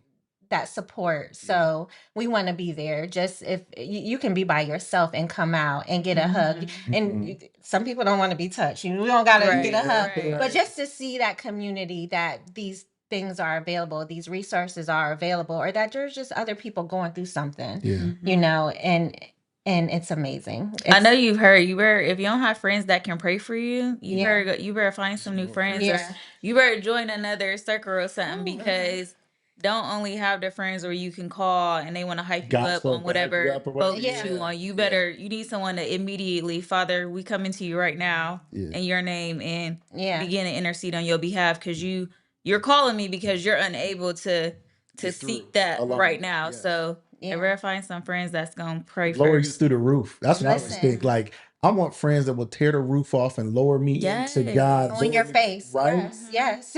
Yes. And that's one of the things that we do too. Tawana's good about that too. Like she goes around in our meetings. Jazz, do you have anything? Are you okay? Are like you okay? serious check-in. How is your mom? How is your grandma? Yep. Because 2 weeks ago you mentioned this, Yes. and where's the report or the update? You haven't said anything else, so I'm following up. So not only are we, attending to people in the community that have needs and that have reached out for us, but she makes sure that we check in on ourselves and our households first too. Yeah. That matters a lot because I always say, who cares for the caretakers, right? So we're so busy caring for others, serving others in the community, and everybody sees those people as pillars, and pillars are built to hold things up, but the pillars are breaking down too. We got stuff too. We're living too. We're going through stuff too.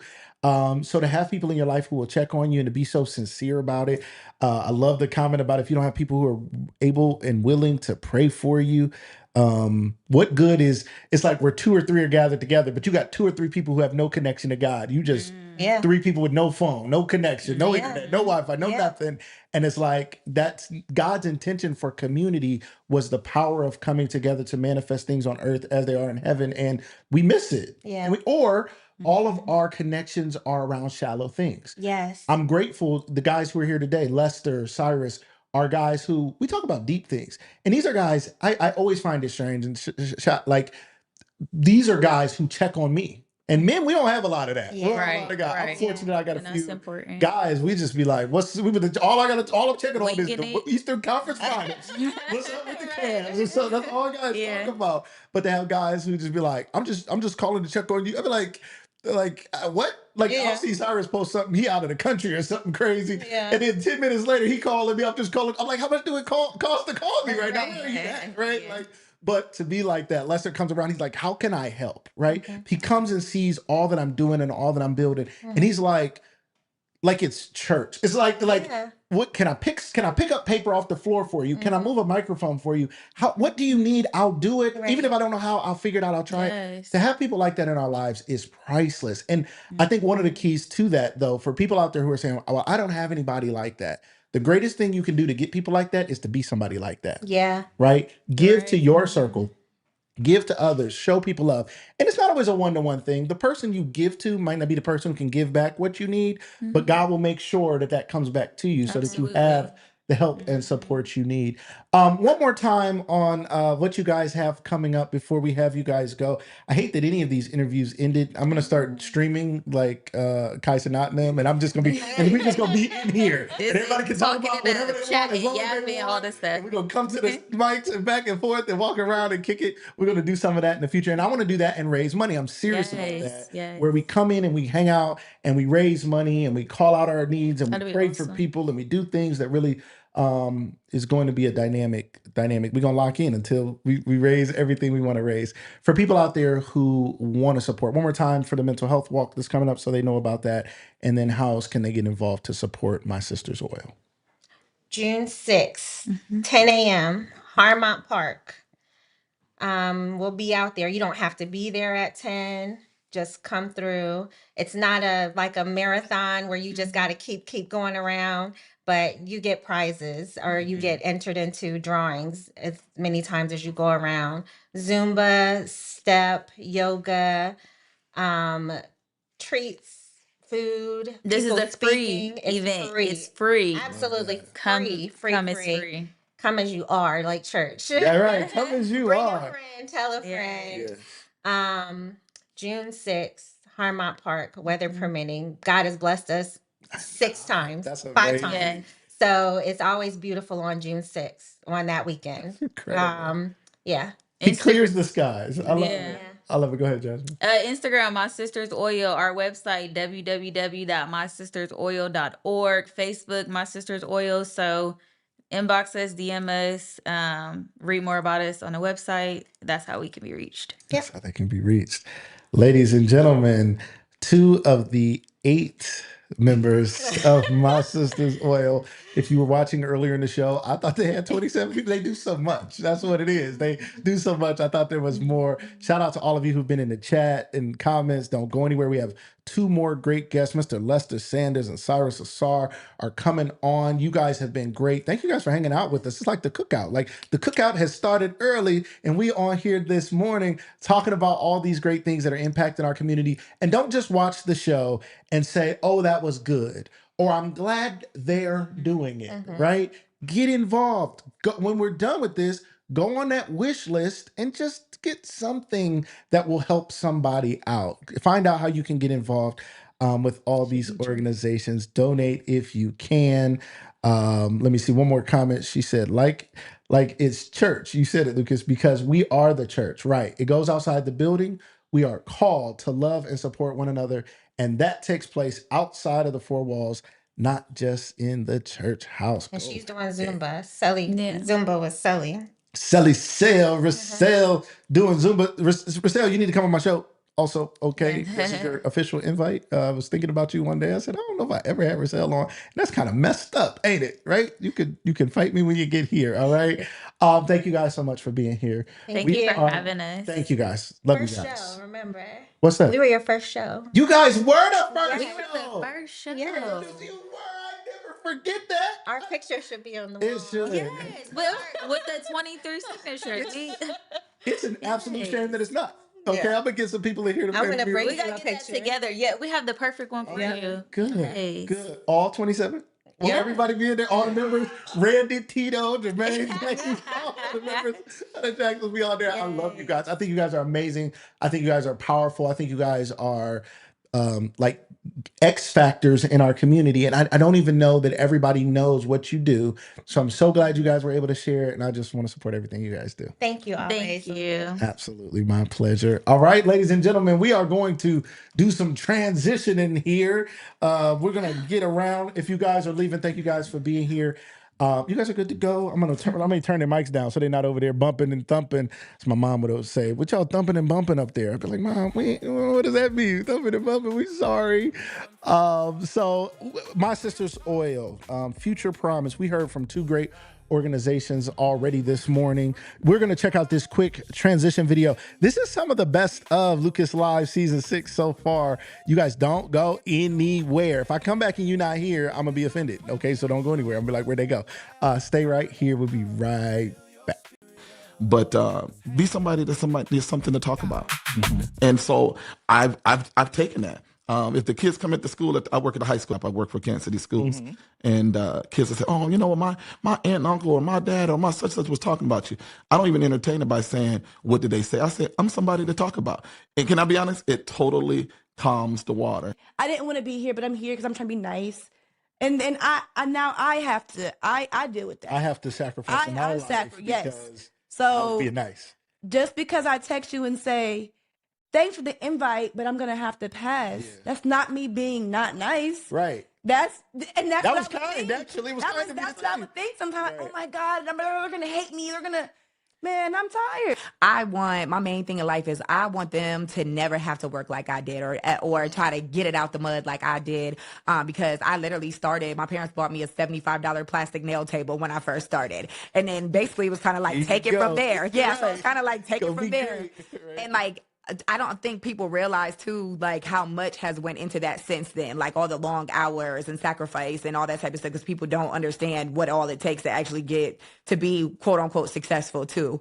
But to me, I'm just striving for the goals that I want and to live a nice, peaceful life. And I'm like, if I can help people along the way, it's like, it gives me such a good feeling too when I can like help people out or try to like help them build their career, because I had people along the way that helped me out and took me under their wing. And like, I've had people literally tell me that, like, they're like, I'm going to take you under my wing and I'm going to help you and I'm going to help boost you. So, and I obviously was willing to like soak that up and take that and level myself up with that too. So it's kind of like, it's like we all need somebody like that. So it's like, if I can help somebody else out that didn't know and just help them get a little bit better and help change the trajectory of their family, like, You've done. dope. Yeah. I love this. We have talked to the Southeast pastors, and we call this the Southeast Table. And we said, how can we improve the neighborhood? And they had many ideas, and we've been working towards those ideas. And one idea was the opening weekend, which is the worship gathering. So that's May 31st at 11 a.m. But these pastors have come together and said they're going to forsake their service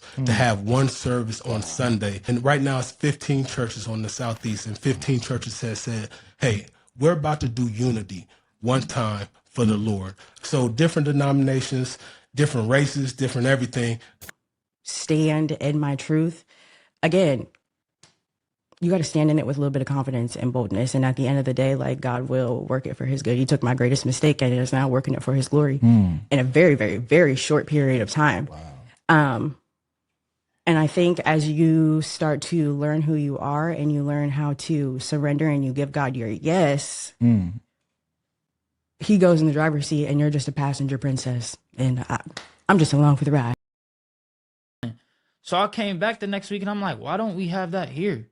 And I started thinking of locations like, oh, where could I have this at? Where's enough room? And the monument was perfect. So go back to the business model. It was super simple because, like I was telling you earlier, fitness is free. But yeah, as far as bugs, the big thing that we noticed last year was I saw a stat going into back to the show. Make sure I'm pushing the right buttons here. All right, we are back. My next guest is in the building, a friend of mine, somebody who's been active in this community with youth for many years. He is a Ken McKinley Hall of Famer, I'm pretty sure, like a football Hall of Famer. He has the best story about a young Mike Doss coming up after him. It's my favorite Lester Sanders story. Great father, great husband, great man. Welcome to the show, my man, Mr. Lester Sanders. How you doing today, my man? I'm good. What's up, Lucas? What's man? up, man? My man. What's up, man? You good? I'm great, man. I'm great. Yeah, I'm great. Glad to be here. Yeah. You know, I can say, Mama, I made it. Right. Tori Lucas left. Live. Wait, real quick, you guys. Tori is coming back into the studio. She left something. I want to try to get a close up on Tori sneaking in here. She back there. It's okay. She just left her keys. You know, it was. I thought she left her drink. I was like, that must be a fancy drink. So those are important. Those are important. You gotta have those. Bye, Tori. Tori's leaving us. All right. So Lester, my man, you've been working with youth a long time. Let's start with your current role. You've done, I mean, I've seen you with a lot of colleges, working in a lot of high schools, doing a lot of things to help with students getting ready for college. So talk to the people about what you have going on now. Yeah, right now, at the beginning of the school year, I transitioned jobs. I was working at Kent State Stark as a program coordinator for a program called Rising Scholars. It was a pre-college success program. At the end of last school year, my predecessor, Lisa Gissendanner, retired.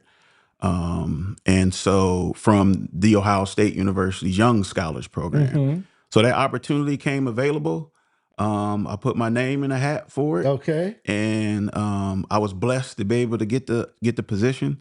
So this actually concludes my first school year as the program coordinator for the Ohio State University. Can you say OHI? Oh, let's go. My man, the Ohio State. Yes. Yeah. So it's a great year. YSP is it's an opportunity for academically talented. YSP is Young Scholars Program. Yeah, Young Scholars. That's been around for a minute. Yeah, since 1988. Is that right? I didn't know that. Yeah, since 1988. Okay. I remember I was in like 5th, 6th grade then. Right. He was around. I was Yeah, around, right. around. Yeah, Did you do Young Scholars? I was born in the 1900s. You was born way back in the 1900s. 19 and the hundreds. Yeah. Were you in Young Scholars? I wasn't. I applied. I think I was like a runner-up. Okay. Now you still mad. Are you getting them now? Yeah. OSU Young Scholars. Tiffany says, "Hey cousin, what's going on, What's Tiffany? up, Tiff? What's up? What's up? Thank you for being here on the Family. show. Make sure you guys share this broadcast. If you haven't shared it already, share it. And if you have shared it already, if you share it again, it'll wake up the people who was asleep when you shared it this morning. So share that broadcast. Let people know. Hit that share button. It's really simple. Just share it to your page. If you're on YouTube, if you hit the share button, you can copy the link and then put it in your group chat, your family, your friends, or something, and say it's a great show on your support. And please make sure you guys are following us at Lucas Live Media on Facebook. Subscribe to our YouTube page. We're looking to grow our Facebook page to 10,000 followers. I just thought of this the other day. I was like, I don't know, I've never had a goal. We're probably at 6,000. We'd love to grow to 10,000 if you would share. And there's also a way for you to share it with your followers, to ask them, to invite them to follow our page. So we'd love for you guys to do that as well. So Young Scholars, OHIO, the OSU Young Scholars Program, been around since 1988. And you were saying you now have a role with Young Scholars. Yeah, so Young Scholars is like one of the pioneer programs in the nation as far as working with students from urban school districts that's academically talented, first generation, and they demonstrate high financial need. Because the reality is education is important, but education has a cost. And it's a big price tag these days. Yes. So there's students that have financial need, academically gifted, and they're pursuing higher education. So the program steps in to be able to provide pre-college success activities and services to help them succeed and get prepared for college. Right. It's one thing to have a goal, but the question is, are you prepared? Are you taking the necessary action steps so that when that door of opportunity opens, are you able to maximize that opportunity? Because it's one thing to step in the door, but the question is, can you stay inside the door? And so there's two sides. It's a pre-collegiate side. So we operate in 9 cities, Akron Public, Kent City Schools, Cincinnati Public Schools, Cleveland Metropolitan Schools, Columbus City Schools, Dayton City Schools, Lorraine City Schools, Toledo, and Youngstown. So, within my first year, I'm trying to lock all this information still in my head, with the learning curve and everything. But, we work with it on the pre-collegiate side we do intense college advising, academic coaching and mentoring. We have some college planning tools to help students make the best choices and decisions as they're getting ready for college, but then also resources. Because when you start talking about financial need, do students have the resources that once they are on campus, do they have the resources to succeed? So that's what we focus on, is how can we prepare students mentally, emotionally, academically, socially, and help them mature to be ready for this rigor at this world-class university. Wow. Now, Lester, you have some thoughts about this. So before you were working with the Young Scholars Program at the Ohio State University, you've worked for some other universities, you've worked in some other high school programming and different things. College readiness is it's something that matters a lot to you. Talk to me about why. Talk to me about kind of your college journey, or what sparked this desire in you? Yeah, so I was born and raised in Canton, Ohio. Proud product of a inner city dude. Inner city. Because Lester, you are such a good dude. There's just this. Appreciate when it. you tell me some of the things, bruh, I was in the mix. You know, I was right in it all. But you came out of it and did something positive. So people don't know that. But talk to us a little bit. Inner city kid. Yep. So like I said, born and raised in an inner city, single parent home by my mom. Navigating the obstacles and hurdles that came along with growing up in the 80s and 90s. I always say that I was one of the boys in the hood. Right, literally. But I would have been in Trey and Ricky's group. I knew Doughboy and all them, but I would have been Trey and Ricky's group. You always told me that you'd been let me out the car. Yeah. Like you did the music play, like let me out, right? Yeah, like I'll just get those analogies. Like if I was on a ATL, I'd have worked for Swan Cleaning Services. Right. That would've been you. You'd have been Yeah, but just being able to navigate the disadvantages of being in a single parent home. And so when I was looking at what's my life's work while playing football, I mean, I was blessed to know that that's something that you can't do forever. Yes. But I was always tapped into my purpose of what do I want to do to earn a living? And I always found myself throughout the years like helping people. Yeah. And so, you know, when I had to hang up my cleats from playing football, I had to focus on how I'm going to earn a living. And so I had majored in criminal justice at Kent State University, where I focused on prevention in the juvenile justice system and positive youth development. And so seeing some of the disadvantages that I had, I'm like, okay, I want to help kids succeed. Yeah. Because when we talk about pre-college success, I was blessed that when I was leaving Camp McKinley to go to Kent State, I had like 6 cousins that was in various colleges. And then when I was going to Kent State, my youngest aunt of my mom's siblings was leaving Kent State. So she was a Delta. And so I had this network of Deltas that's helping me navigate being a student at Kent State. Then I was a walk-on the football team, developed great relationships. I walked on for a year. I had to hang up my cleats due to the cost. Had to work in the summer. Had 2 knee surgeries. So I'm like, hey, I'm gonna just finish my degree. But I developed so many great relationships with people on the football team, especially some of what we call the older heads on campus. I had this network of students who helped me navigate. Wow. And, you know, being first generation of my parents, you know, you don't know all the directions and the right streets to go when you're navigating a college campus. And so I had people help me. So I'm like, I'm gonna pay it forward. I had people help me. So I gotta help the next generation in my overall work. I love that. And your work with youth has, I mean, it's been 30, Yeah. 40, 30, but the years is getting up there that you've been working with youth. Yeah, now, yeah, right? yeah. It's getting up there, man. You see these grades They're gonna coming in. I he can't got the stop them smooth grades. coming in. I ain't got no No, grades. But Right. when I left college, I started off doing case management at child adolescent behavior health. Mm-hmm. I worked with a lot of students over probably almost 10 years. Yeah. I did a program called the Linkage Coordinator program. Former Governor Ted Strickland had a increase in the graduation rate initiative. I did that like 3 years through McKinley High School. And then as I was leaving high school, leaving college, working with different organizations, I would just get coaches and then also teachers like, hey, can you talk to this student? Could you talk to my class? Right. And then I'm going around doing my work and also talking in classes and stuff. And Dolores Presley put a bug in my ear. Yeah. She was like, hey, Lester, man, you going around talking. You ever thought about it being a business? Right. As a consultant firm. And so she gave me some websites. I took a look at them and I'm like, oh, okay. Well, social work is not the highest paid Right. field. I might want to do So something. I kind of found a groove to do both, but I call it the professor model. Yeah. In the sense of being able to work, be able to provide service, help. I work with a cohort of 9th, 10th, 11th, and 12th graders over a 4-year period to help them. And then I can get out and go do some things. Yeah. Because you've been doing it now. Wait, Tiffany said I think she's shouting out the Deltas. I don't know if that's what that is. that's that. I don't want to say it. I don't get in trouble.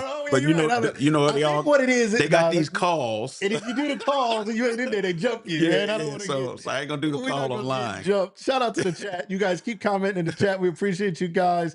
Tasha, we see you celebrating in here. Tony Ann said, hey, Lester. What's up, Tony Ann? College success is about networking. Kim said, Yep. Great point. College success is about networking. Because academics is like one piece of it. Yeah. But then you start talking about being able to network, communication skills. Yeah. You talk about leaving your home Mhm. and you going to a new place. Yeah. That's something that's underestimated. For sure. Then when you look at the cost, a lot of people get prepared for the cost, but then there's still living expenses when you are a college student. Right. So there's a lot of factors that go into a college student. And it don't matter if you the highest performing, college is a challenge, but whether you urban, rural, or suburban, you have to navigate, and you need people to help you navigate. Nobody just wakes up knowing what to do. in And so college. just like a bunch of other kids, all kids need coached Yeah. to be able to navigate different social systems that they're going to encounter. That's awesome. Tiana Clayton says, he came to Belton and spoke to my students years ago. Yeah. The parents Yeah, and what's students up, were Tiana? so engaged. Lester, you say some things that I love. I had the chance to, we do content. We've done many things together. And your philosophy, like you said something was like, almost like college, you could send your kids off to like major in partying and what's your thought on that? Like, what can college become? Because I think it's fascinating that people send their kids off and it's like, no, that could go really bad because it could become what? What are your thoughts? No, it's like you gotta, you just can't be focused on earning a living. You got to kind of focus on what is your path. Like when students leave high school, they're gonna do 6 things. They either gonna go to the workforce. They're going to enlist in the military. They are going to go through possibly like trade program. Some going to go to college. Some might start a business, and then there's going to be some that do nothing. So it's about trying to find out what your path is. And I think far too often, too many students or families wait until 11th grade and 12th grade to get prepared. When at the end of the day, you really need to do a level of preparation and exploration in middle school. As you exploring what it is that you want to do. Because think about it. The average American works 30 to 35 years. That's a long time to do something that you don't want to do. Right. Let alone if you on your path and then you got to navigate just the obstacles and hurdles of being an adult. So it's about getting students prepared. And, a lot of times students hear most common majors like being a nurse, healthcare fields, lawyer, teacher. But you got a university like the Ohio State University, they got 300 plus majors. Wow. So it's like, are you taking time to see with this major that you've never heard of, what are the possibilities that you could tap into based upon your talents, your gifts, and your abilities? And I don't think we put enough time into that across the board, because you hear the story of people changing their major 4 and 5 times. And not saying that is wrong. You always want to pivot if you need to pivot, but are you tapping into what it is that you feel you're here to do? And does it connect with this overall major? And so do I have a passion? So my passion was helping people, and I had to narrow it down to teens and young adults. Right. And, you just got to kind of do the exploration process, take 5 minutes here, 15 minutes here. One day you might do a half hour exploring what it is that you have to offer. Right. Because I majored in criminal justice, but I didn't know that at this point in my career, I left Kent State in 2001, but in 2026, almost last 10 years, I've been in higher ed. Right. I started off as a missions counselor at the University of Mount Union. I did that job well. I think I stewarded it well, and it opened up the door for me to go to Kent State for 6 years. And now I'm with the Block O. That's amazing, man. What a journey. Yeah. And then your overall philosophy, I think, is so good about parents and readiness and college readiness. Yeah. I think so many people parents aren't often educated. They don't know. Either they've never been to school, or so long ago. It's like, what is this FAFSA thing? What is this paperwork? And you're looking at kids who are burnt out in high school. We're going to talk about burnout here in just a minute, ladies and gentlemen, with Cyrus. And let me say this, man. I love what you're doing in the sense of giving people who are actually on the ground doing the work and highlighting what we're all doing in the community. Because at the end of the day, it's enough work when it comes to helping people. And you don't matter the demographic, how young or how old. It's enough work that we need way more people I think keep doing this work. And you got a lot of people on today that is committed to doing the work I and not going to appreciate just show up only if it's a paycheck. Now, everybody got to earn a living. We got to earn a living. But you got people that's going to show up and that we care. all support each other too. And I think that, like my sister Zoya was talking about, you and Cyrus and the connections between everybody. It's like, if we all support each other, it does take a village.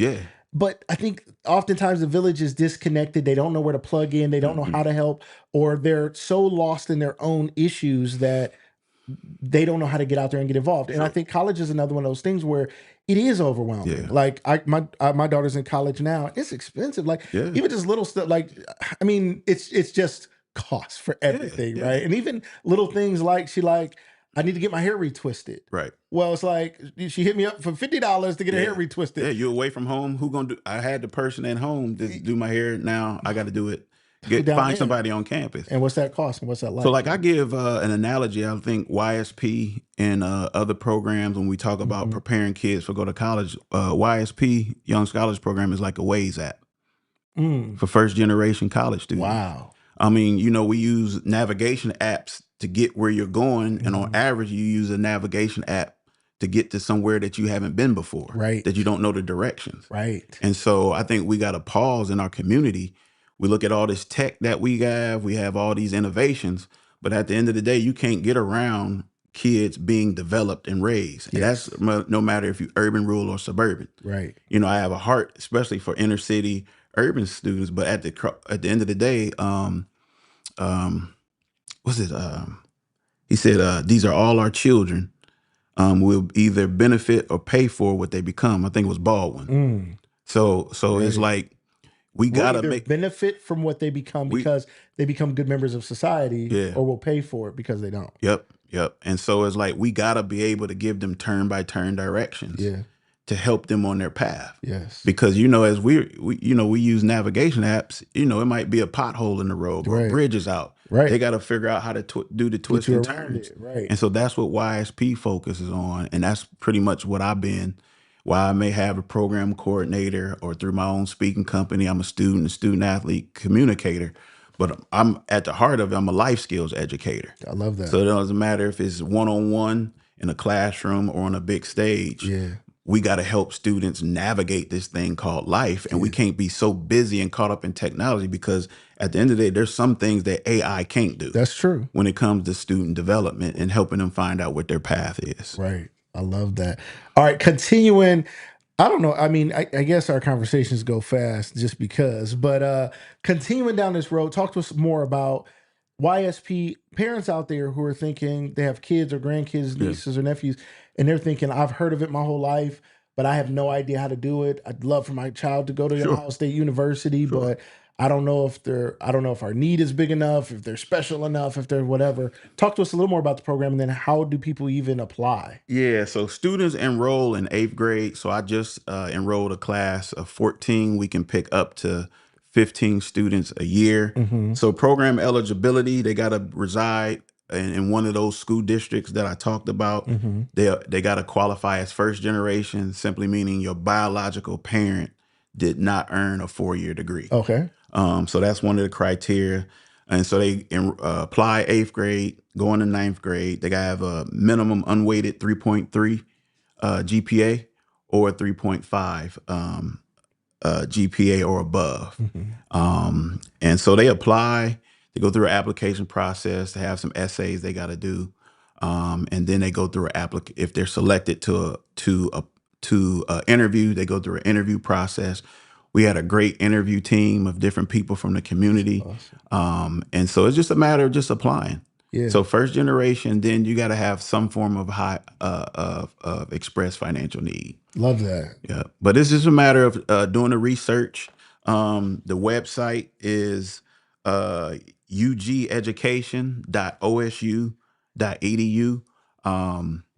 You go on there. Education. Yeah, UG Education, undergraduate education. So ugeducation.osu.edu, and they just click on the Young Scholars tab, and they can see all the different things. See if they qualify. Right. You mentioned earlier that college is expensive. So there's a couple things families and students can do to decrease the cost of college. One of them is to develop their academic skills early as possible, so that they can get their skills high enough, because whether it's for college entrance or trying to earn scholarship, you got to have certain GPAs. Then you have entrance exams. So if you do well and develop your skills, you can cut out the cost of college when you start by not taking remedial class. That's a good point. How do I know? my first 2 semesters, I was full of all these remedial That classes in costs way college because more. You could have done them in high school. I You could have bombed the passed entrance them. exam, Right. and so I'm pretty much Wasting repeating college my money. first year. That's a good point. Families and students can take advantage of College Credit Plus. They call it CCP. That's dual credit courses while in My high daughter's school. doing that now. And a lot of high schools have it. McKinley has it. yeah. But they're like Hoover. So- My so daughter's dual doing it in cre- Hoover. It happens other Yeah, places. dual credit. That's It's not- statewide in right. Ohio. It's not just It's not early just- college yeah, at McKinley. yeah. It exists in a lot of places. So that's dual Yeah. credit courses that all school districts can take advantage of. Mm-hmm. Then you got early college high schools, and then you got programs like YSP, Young Scholars Program, or Kent State Rising Scholars Program that they can have a pathway to go to college to cut the overall cost. Then you take a look at they can go to community colleges to save money, those that may not participate in a program like this, like Stark State. And then you got regional campus offices like Kent State Stark or like Ohio State Mansfield campus. So there's various ways to cut the cost. You just got to do the homework, talking to your counselors and figuring out what is your path. And if they feel college is for them, then they can begin the preparation process. I love it. You can never do too much to prepare. I love it. One more question was asked in the chat as we get ready to transition. Gail Danzy asked, "What school districts are involved in YS Young Scholars Program P?" And you said them earlier. YSP, but one more time, just so people out there who are curious. Yeah, so it's the 9 largest urban school districts in the state of Ohio.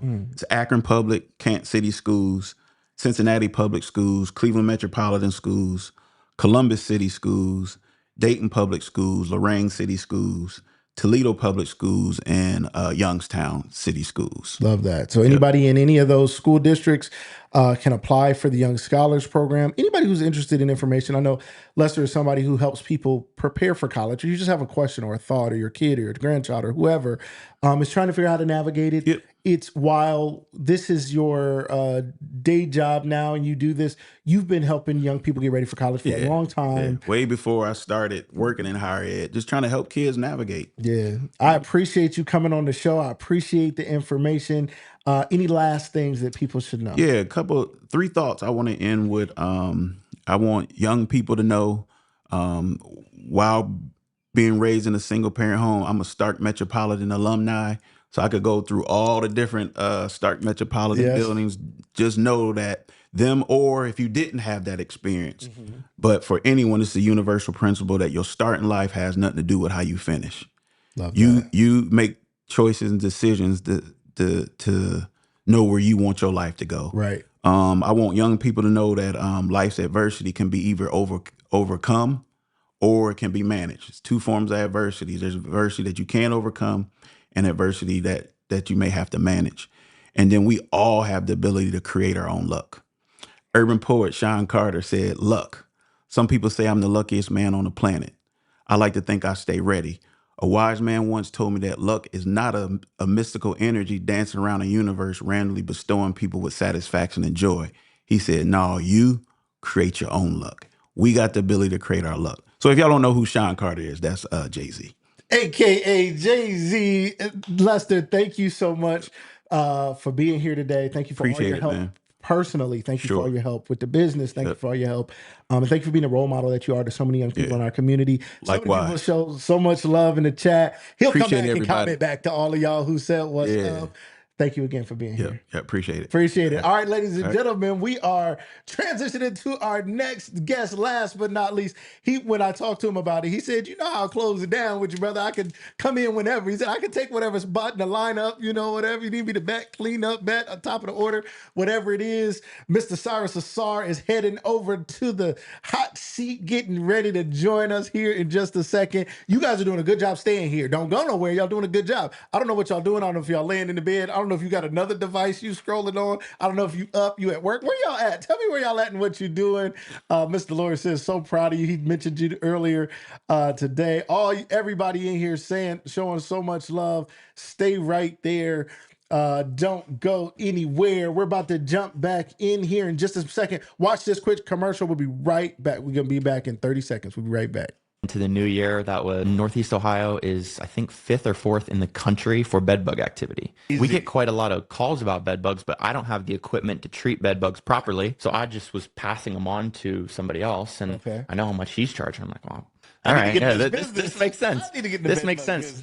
And it was coming from Cincinnati, so this market is super underserved for bed bug treatments for how much demand there is for bed bug treatments. Right. So I was like, there's a gap in the market. Let's start serving it. All right, ladies and gentlemen, we are back. Welcome to the show. Last but not least, my friend, the burnout expert, man. And so I think when you hear him today, you're going to realize more of us are dealing with burnout than we know. But we're not just going to talk about burnout so we can all agree, yeah, I'm burnt out too. We're going to talk about some solutions to that. He is an author and an advocate and so much more. An expert on the topic. Ladies and gentlemen, welcome to the show, Mr. Cyrus Ausar. How you doing, man? You got one of them buttons that clapping every day? I do. Man. You want me to have a clap? No, I it's can cool. do that. I can do it. Let's cool. go in there. Boom. Very like that. You know I'm ready to get to it. Yes. So are we burnt out, Cyrus? I think we're in a war, or maybe it's not a war. Gas prices are through the roof. We were talking earlier about the cost of childcare, housing, living, working, entrepreneurship, all the stuff, my man.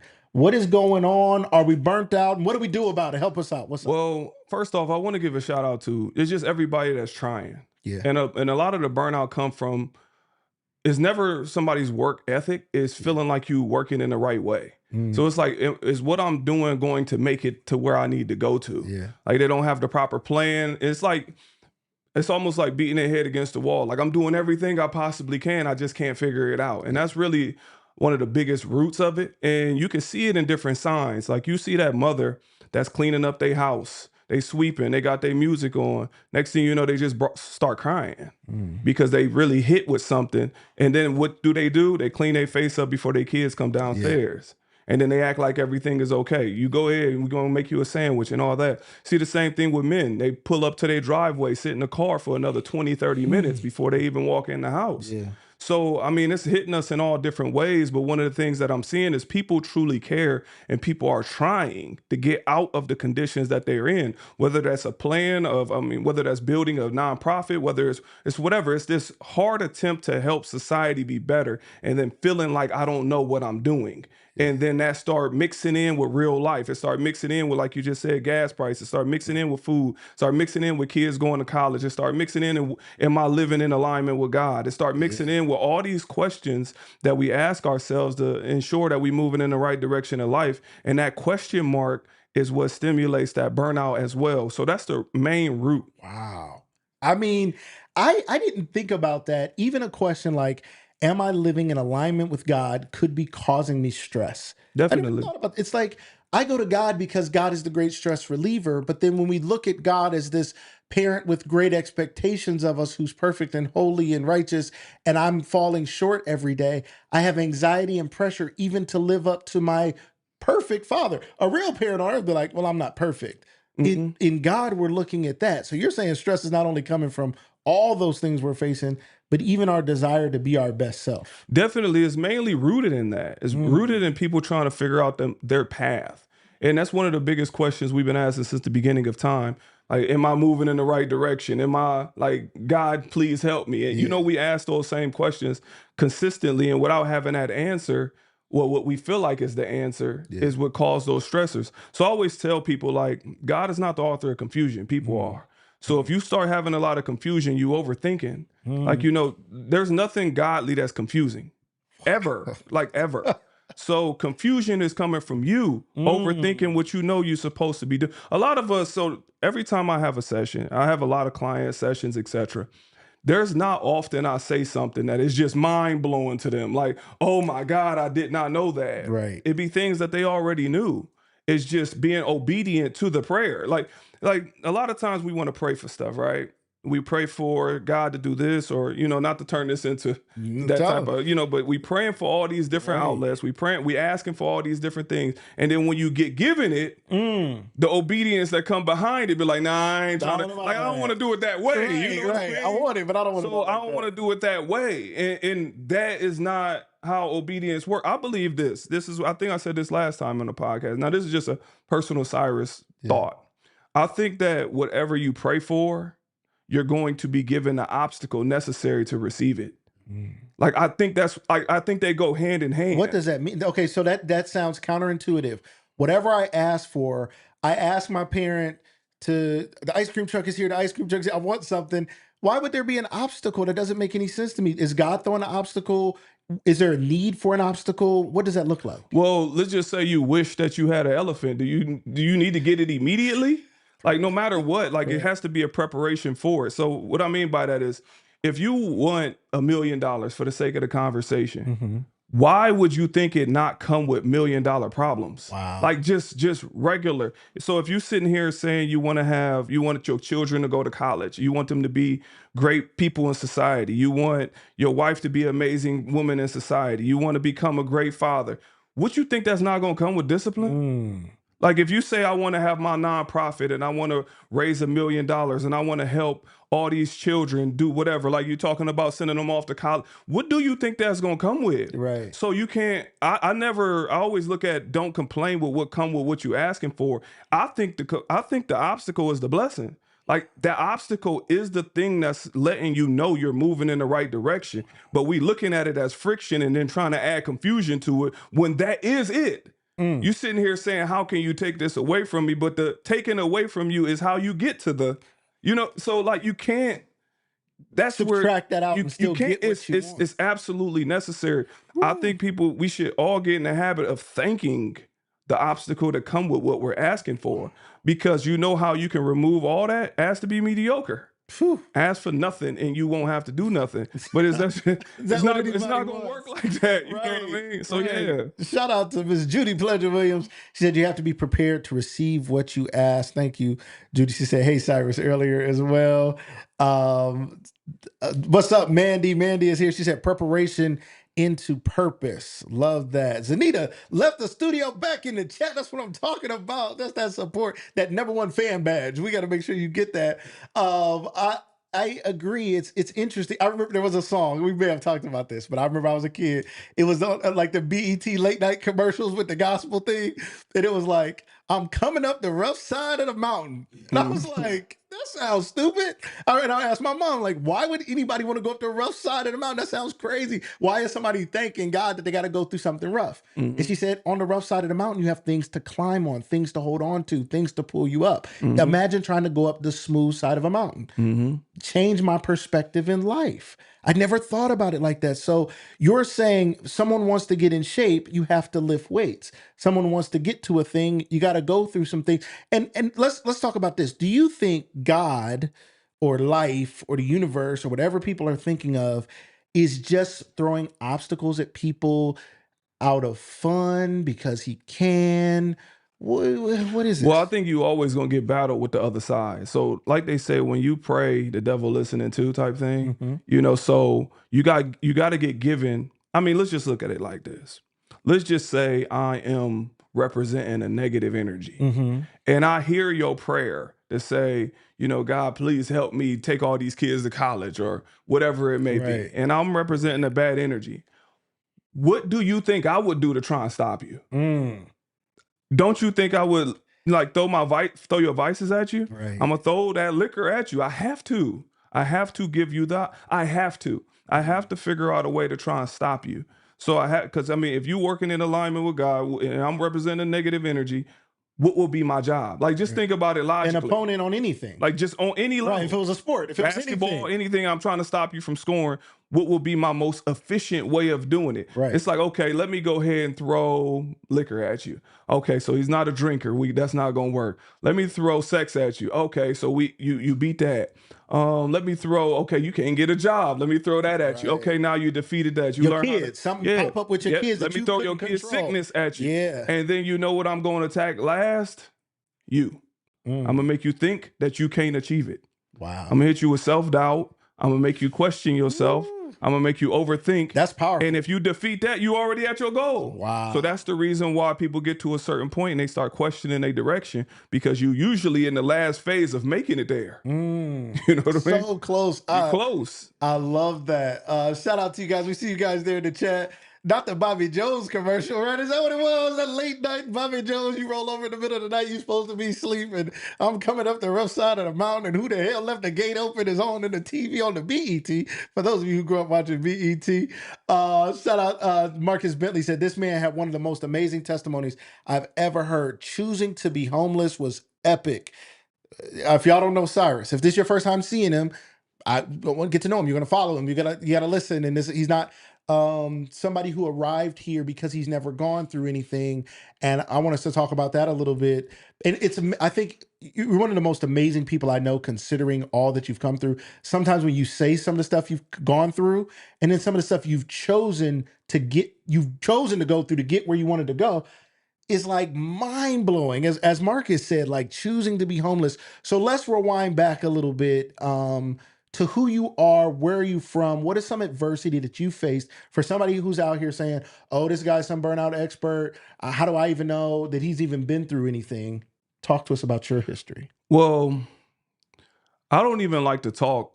I don't like to talk negative or solicit, because I mean, all my family had to go through that journey too. You know, when I had to ride that bicycle, then I get in here and my brother died. You know, like growing up and seeing drugs and seeing, you know, people getting hurt. And, you know, I'm trying to say it in a, like, you know what, forget it. I'm going to say it heavy. Yeah, I'm going to say it heavy. You know, so when you growing up and you seeing family members on drugs, you see a certain thing. You start learning how to move based upon the sounds you hear, like the tone of somebody. Wow. Like seeing, I had an uncle, dang. All right, I started it. You know, like overdosing on heroin. You get what I'm saying? So like, I've seen all of it. Wow. You know, I lived all of it. So 13 is when I started at the Boys and Girls Club, just frankly trying to spend time with my little brother. And that's how I created the first program of us reading to first graders. You know what I mean? And from there, that's when I started hearing about everything that kids is going through. So I started at 13 doing programming inadvertently, which the Boys and Girls Club owe me back pay, you know, so inadvertently. And now I'm 39 and I never stopped. So I did turkey drives, I did coat giveaways, I did backpack giveaways, I did Easter egg hunts. I did all this before I was 18. And there is proof. This newspaper articles, it's all, so 13 on up, I've never stopped giving back to the community. That's why I think I get a certain leverage point when I complain, because they're like, well, hey, he ain't just talking. I mean, so because I'm hands-on and I've been in every loop you can think of. I've been on boards. I've seen the decisions that's being made. I was in Los Angeles where I was homeless. I work with Painted a Prison System nonprofit. I work with Youth, Save America's Youth with the bullying. I work with, as I said, Boys and Girls Club, United Way, Big Brother, Big Sister. I work with everybody in every capacity and lived it. So if anybody want to question anything, they can ask me any question. Right. That's the reason why I'm able to relate to so many people, because I understand. Yeah. I fully understand. I went through both of them too growing up. I went from having a bed on the floor, a mattress on the ground with no electric, to going straight to Benzes and fur coats and jewelry and things like that. Really? So I experienced both of those lives, you know, so third grade changed a whole lot in my life, you know? So I've seen all of these things, and even getting now, even now, I get a chance to still talk to circles that I don't think too many people talk to. I get a chance to talk to a drug dealer one moment, and I'm talking to them about burnout and them trying to get their life together, and they're trying to create a plan. Next thing you know, my client is a dentist that owned 3. You know, next thing you know, I'm able to talk to Lucas live, and you got all this going on. Next thing you know, I'm talking to somebody homeless, or somebody that just knocked on the door to get a free session at the wellness center, or somebody walking in crying and they just need to get one of the massages and the massage. So when I say I see it all, and I want to say I'm thankful for the army of people that I have around me. So I get a chance to call Lucas for no reason, just to pick your brain. I get a chance to call Mark Bigsby for no reason. You know, I get a chance to call, you know, I got a brother named Cliff, Douglas, he's down in Atlanta. He's an amazing father. My nephew Jordan, he got his painting business. Amazing father too. I get a chance to pick my brother Cadez. He just released his clothing line stuff, you know, and he's amazing at where he going from. My sister Coella, she got the cookies and everything. So I got this army, and I can keep going. So another guy I met, his name is Vinny. He up in Detroit, and I met him through, you know, that doesn't matter, but I met him, and then he got his kid's going to Michigan State. Wow. You know, so and I get a chance to talk to him from what he's going through. And then, man, I get it. My brother Ari, he a priest now. He was going over to Africa and all that. Then I get a chance to talk to Ramir. Man, the list goes on and on. I just named a whole bunch of great men in society that's doing things that I get a chance to talk to for no reason. It's amazing. You know, so that's where I'm blessed. And you're a blessing. I said it earlier before you were on the show. You're somebody who calls and you say, I was just seeing how you were doing. I was just checking on you. It's funny because you do this for a living. So easily you could, I don't want to say not have time, but I mean, people pay you for that, right? People come see you, got a whole facility and all that. And even when you had the Greatness Cafe, man, that wasn't about smoothies, was just the hook, right? I mean, it was like, even just to get the smoothie. I remember you had to say, I am great, or I am something. And I was like, this is so powerful. And what you were doing there in conjunction with the Madison Museum, and then to now move into a facility and do the wellness thing. And me and Danny got a chance to come down there and, go into, you got the room with the massage chairs and the lighting and the sound and the actual way to help people kind of break down the breakdown, right? We're breaking down and we have nothing to break down that weight and that pressure and that burnout. So talk to us a little bit about some of the services, some of the things you have, because there's tangible things. It's more than just talk. You actually have some ways of people getting some help. And even sessions with you, like people who are in the work field trying to figure it out, kid trying to figure out college, any number of things, you're trying to figure out your career. Just the whiteboard, breaking it down, simple steps, helping people just clear their mind. Talk to us about the services and what you provide. Well, we have a zero gravity massage chair, and I try and tell people it's not like, as you went, it's not like a mall. It's not like anything you experience. It's like because I mean, the chair was $12,000. So you lean back, it scan your whole body, give you a full body massage, and it's also a full immersive experience. This is a 90-inch TV or whatever size it is in front of you, and you're able to pick your immersion. Do you want waterfall? Do you want ocean? Do you want fireplace? Do you want sound bath? Whatever it is that you want on that behalf, that's your ability to just let go for a second. I mean, I literally just had somebody come in the other day walking in with tears, and they just was coming to pick up one of my new shirts that got released.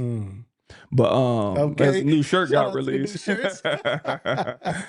they were having tears come down. I'm like, you know what? You can go ahead and get in a chair for free. Like, don't even worry about it. Like, just go ahead and whatever, come out of it, is what come out of it.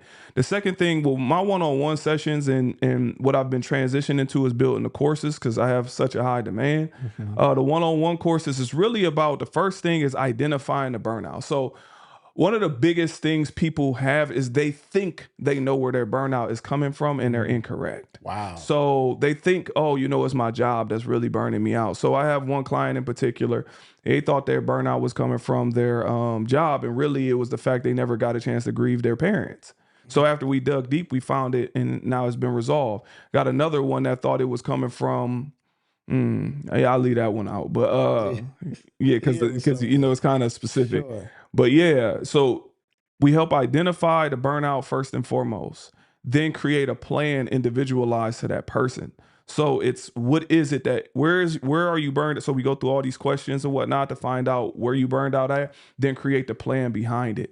And that's the most critical point, because people will say, I want to create a nonprofit, and they don't know how to go about it. So what we do is create this plan to walk you through it while relieving you of that burnout. So by the time you get to the end, you don't have burnout and you have a plan to follow your direction. That's people don't have a plan to kind of get out of what they're going through. And it's fascinating that you said most people aren't burnt out about what they think they're burnt out about, which I think is kind of like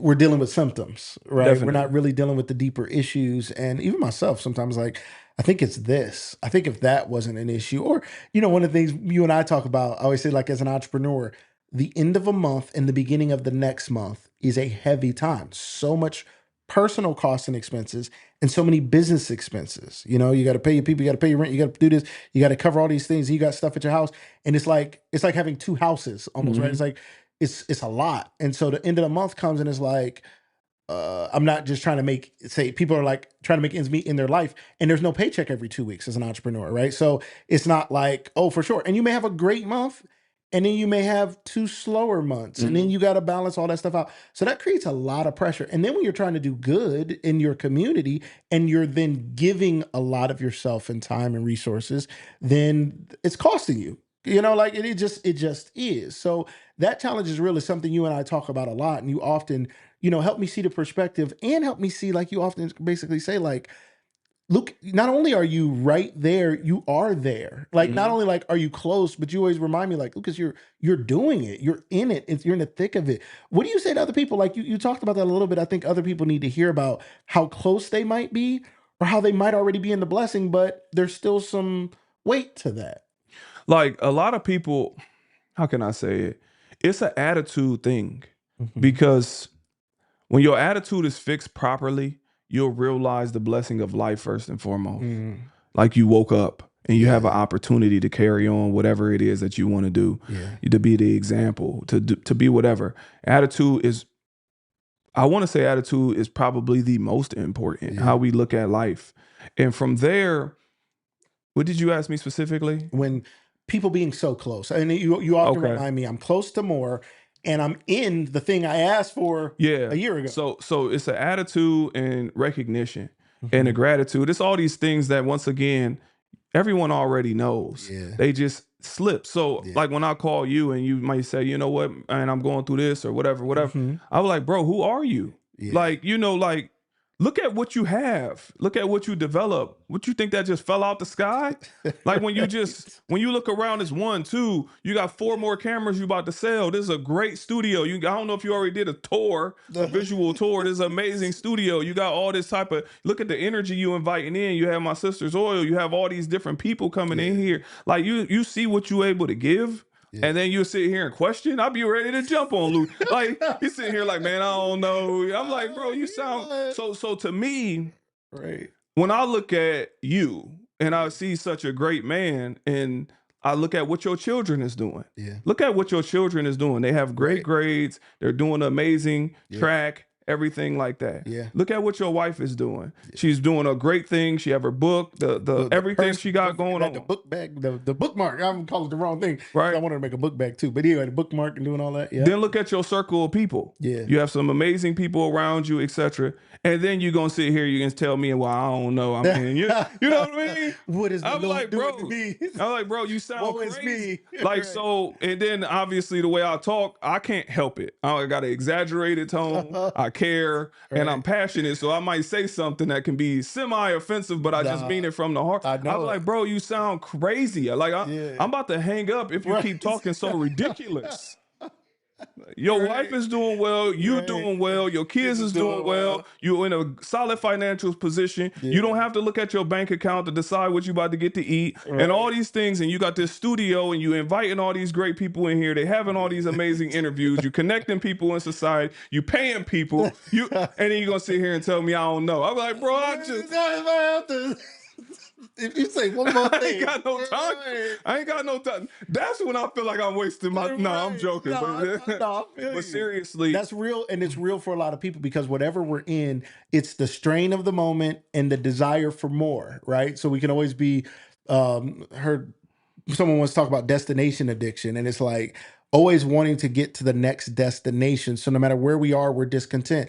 Now, I do think there's something to stirring the nest, as in, a mother bird is stirring the nest to make it less comfortable so that the baby bird will want to fly. So I think sometimes God is stirring the nest like, you are too comfortable where you are. I have more for you. Or I'm stirring the nest because you said you wanted to go further. So there's times where there's anxiety around the next thing. What do you say to people who are always struggling? And they could be ambitious. They could be great people. They could want to do more to help other people. But there is a lot of stress in wanting to get to the next level. And then as soon as you get there, you barely celebrate because you're ready to go to the next level. I mean, I had to learn this. I think that's an amazing question. I had to learn you have to enjoy the journey. Because it's going like this. I mean, I'm talking about this.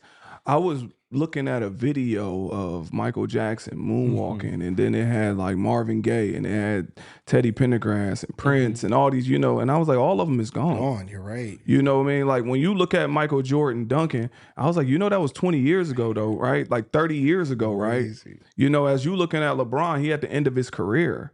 You know, that's 23 years in or 22 years in or however long he's been. And when you start looking at that, you realize how fast time goes. Especially parents out there, they seeing their kids. And next thing you know your daughter is at prom. My youngest is about grown. You get what I'm She'll saying? be 17, right? So everything start moving so fast. So I say enjoy that journey and don't get so caught up in the end result and start giving yourself your praise. Applaud yourself because I can tell you firsthand, I didn't do it. I used to be like, everybody that know me growing up, and I grew up with a bad attitude. So I used to be like, I'm about to get to it. Forget everything else. You know, and I'm climbing this mountain to get to this destination, but I'm forgetting who I'm leaving at base camp. You know, I look down, I'm high, but everybody on the ground. So I can't do this by myself, and I can't celebrate. You know, I'm not even celebrating because I just feel like, okay, this is just one step to this next thing. It don't matter. But no, it's an amazing thing having a burnout recovery center. It's an amazing thing, you know, having a greatness cafe, having this, having these things that we build right in the book. And I remember even when I wrote a book, I'm on my 6th book, right? Burned Out but Built for More. You know, Lucas he should have it propped up somewhere in here, but it's all good. I'm gonna give you a pass, but it's here. No, but I lost it in the move. No, I got it. Yeah, but when people are writing a book, that's an amazing thing. Like I completed it, and I told you about my sister earlier. My sister, I remember. She been doing cookies and stuff since we was kids, like since I was a kid, and then to have it perfected now, you know, and everybody love it. Yeah. I mean, I know, and then you know, so I can't see the chat, but you can look. Feel free to glance over there. She said, but yeah. So, anyways, going back to it, and then everything that my sister do, from being able to do bouquets to everything, she's been doing that since I was knee high. So now, when you see the results. People think that they can just mimic the cookie recipe it don't work like so. That's why I tell her, like, be appreciative, be thankful, be thankful for writing that book, be thankful for having this facility, be thankful for having a greatness cafe or Burnout Built for More. And enjoy that process too. Even when that batch of cookies come out nasty and you take enjoy that process too, because it took the time to perfect it. Enjoy the mess ups that you may have and all the edits that you got to do and all the cuts. That's real. Enjoy, just all of that. So like, and I'm gonna give a shout out to even Grizz and my brother Rep, but Grizz in particular, how long it took for him to master a barbecue sauce. I remember him being frustrated with it initially when we was at the Greatness Cafe and mastering a chicken recipe. Man. So it took him stages to get their chicken recipe down because when he first made it, it was good, but then it was overly flavorful. And I'm like, is anybody gonna eat this every day? No. So he came out with the first barbecue sauce and it was a strawberry one. I'm like, this is too sweet. So he dialed it back and it took time to perfect it. Then somebody come in and be like, yeah, let me get the recipe for that. So I'm using this. I hope y'all follow my analogy to say, enjoy the process. Even when the barbecue sauce wasn't right, even when the cookie batch wasn't right, even when your first interview wasn't right, even when your first pitch to get some students was incorrect, or you felt like you wasn't explaining yourself properly, even when I had my first sessions, even when you have your first teaching job and you don't know what your lesson plans is going to be and you fumble, even when you go into the basketball game or your basketball court and you don't got your left hand together and you, so no matter what, my like I said, my nephew is painting job when he first left Lowe's to consider. I can go on and on. My brother, I mean, I can go on and on and on and on about so many people in the process of creation, making the fumbles, but getting back up and continuing is the process. And then they don't just want to celebrate the end, celebrate each phase that they went through. And I just think that's vital. I absolutely love that, and I think it's something that would help us obviously navigate our burnout, because sometimes we're just burnt out in the process of getting all that we said we wanted. And it's slowing us down because we spend so much time looking around, complaining, struggling, when really we're in the blessing. I remember going to Niagara Falls. I might have said this before when you were, it's so funny because we talk often, and I'm like, did we say this on the show? Did we have this in a conversation? But I went to Niagara Falls many, many years ago, and we were on the Maid of the Mist.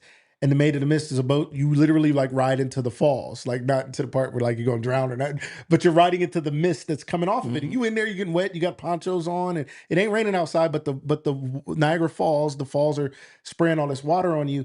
And I'm like, man, oftentimes we're in the midst of the blessing. Like definitely we're in it, and it's coming down on us, and we don't even know it because even though we were in it, we could still see the falls though looked way up there. But we're already getting wet from the whole thing. Mm-hmm. And so sometimes in life, we're even burnt out from the mist of the blessing or the little bit that's coming to us. So it's a tough thing, but I think it's something we need to think about more often. To people out there who have young people in their lives, teenagers, summer's coming up, young kids. Number one, parents are potentially facing some stress because maybe their kids are going to be home all summer and they aren't going anywhere. They're going to be with them. And to the young person who's being told you got to get a job this summer and things like that, and they're feeling a level of stress. What do you say to those people who are facing some upcoming stress right now as summer's coming toward them? I think I would tell them first and foremost to let's start with your attitude. The fact if you feel like if your child being around you more is a stressor, we need to start there. Just at the beginning phases, because as everyone knows, they may have the stresses with their kids until they not there no more, and then you be wishing that you heard the crying downstairs. Yes. You wishing The you singing making in the shower. you making sandwiches for two, not realizing they ain't there. Just all those things. You start missing the lunches. You start missing those things that you can act like you didn't enjoy at the moment, but you realize that you enjoy it. So that's where I would tell people to do. And same thing with kids or same thing with teenagers. If you get the opportunity to explore what you enjoy, if that, whatever that is, and I'm not saying this is all people's cases, I'm just saying that you get the opportunity to explore what you enjoy. And what I started learning in life is a lot of things you fall forward on. So when I first started doing shows and I threw concerts at 15 or 16, and then I started doing programming when I was at the Boys and Girls Club, when I had the events, all these things that I was doing, then going to college and doing club flyers and, organizing people and learning how to deal with a venue, learning how to deal with rappers at 2:00 a.m., learning how to set up contracts, learning how to perform on stage, learning how to deal with the radio and how people can get finesse through them, learning how to deal with promoters and how promoters is some of the trickiest of people. Let's put it like that. Trickiest of people, especially when you're in a different city and all that, learning with. So all those things that I got a chance to pick up from the Boys and Girls Club and Parks and Rec. I remember it was me and one person and it's 50 kids, and we got to figure out what we're going to do in 6 hours and create lesson plans, every day, 5 days a week for the whole summer. So when I look at all those things and all those skills that I was able to acquire and develop over time, and then I look at now, it's easy for me to set up a business. I did lesson plans for 50 kids every day for a full summer for 3 years. So now creating a workbook, man, I'm finishing that. So I say the attitude. So when kids, when I don't want to keep saying kids, when it's adolescents or whatever, young adults, let's put it like that. When you working, whatever it is, you want to keep that attitude right. You want to apply yourself, even if you got to do that job that you don't enjoy, even if it's something as simple as landscaping, which is a common job. It's going to teach you balance, carrying that wheelbarrow. You never know how that's going to translate to the basketball court. You don't know. Yeah. So you just got to apply yourself best as possible. And what will happen is you will pick up skill sets. And one of the most important things that I've learned is a good attitude will always, it creates this path in your life. It starts opening up doors for you that you won't know. Because people talk, people gossip. Yeah. People always got something to say. If it's something negative, it's going to go way further. If it's something positive, it's going to go a lot shorter. But what happens is people call me often. Like I get a call not too long ago, and people will say, well, who is so-and-so? And I'll be like, well, no, they're pretty cool, dude. Okay, because they reaching out and they want to work for me. And I'm just making sure, since you know them, if you say they cool, and then it's other times where I'll be like, well, you might want to do your own research on that particular person, because I've heard that message before. that may not be suited to what you're trying to do. What you're trying to do. Yes. And that's based on their reputation, their effort, and what they're trying to apply in society. Yeah. And that goes across the board. As you a child and you working and you're adult and you taking time out with your kids, just all that right attitude, applying yourself, and you will see the results in the end. I love it. Positive attitude. You always come and drop gems. You make it seem so easy. I don't know where the time went. Sorry, everybody. It's been 2 hours plus already. I said we were going to get out of here at 10. We're going to wrap up here now. Thank you guys who've been watching the show. If you missed any of it, go back and watch the replay. Cyrus, as we close down this marathon show for the day, Can you give people one last thought on how they can overcome burnout, and then tell them how they can follow you? One way you can overcome, I've been saying it, but we start with ourselves, our attitude, prayer, make your bed. That's kind of the first wins of the day. Start with the lightest things. Get some sunlight, drink some water, go on a walk, talk to people on positive levels.